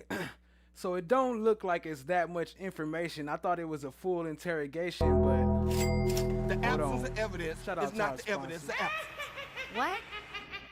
I don't think that video is actually a full interrogation, so I ain't gonna keep y'all too long for that. I'll do some more research and we get into it later. You know what I'm talking about? But case was kind of crazy for Alicia Andrews. I don't know how it's looking, family. We know we see what happened with Queso out there. It's the same case, same situations with Queso. It's a different murder, but ATK, that's the same gang dealing with Young and Ace again. Young and Ace need to get up out of there. I'm telling you. But he's still streaming live. You could catch Young and Ace streaming live. GTA, whatever it is, GTA roleplay. They be playing roleplay on the gang, acting like gang members, shooting, robbing, killing. It's kind of crazy to see a game that advanced as it has gotten. But anyway, appreciate y'all being here. Much love. Shout out to everybody in the chat. Let me send y'all some shout outs. Aubrey, appreciate you, family. Miss D56, what up? Appreciate you. Ali, shout out to Ali, stream sponsor of the night. Appreciate you, family. My Black is Golden, stream sponsor. Appreciate you, family. Truth Official, what up, though? Let's see. Truth Official. Tat was in the building. Let's see. Who else in the building? Sunshine. Shout out to Sunshine. Much love. Welcome to the family. Daniel Berry Sports Highlights. What up, though? I think Factual Lie was up in here earlier. Yeah, shout out to Factual Lie. Tech Clouds, Miss D. Okay, I'm starting to see some doubles. Brown Sugar Babe. Shout out to Brown Sugar Babe. My Black is Golden. And that look like that's about it. Other than that, man, much love, much love. Appreciate y'all. Hit that like, hit that subscribe. I will do some more. I'll do some more digging, so we'll have a better presentation of what's going on with this case. But I'm just now kind of tapping into it. I've been kind of following it off and on, but not fully. But either way, we'll figure it out. Much love, much love. Other than that, y'all. Have a good night. Have a good night. Have a motherfucking good ass night. And stay fresh and stay blessed, family. Peace out.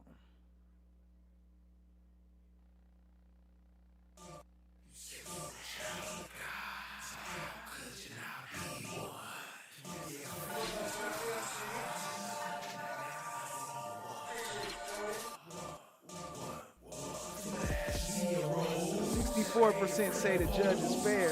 35% say she's biased towards the defense. 0% say she favors the defense. Have a good night, Lady L. Appreciate you, family.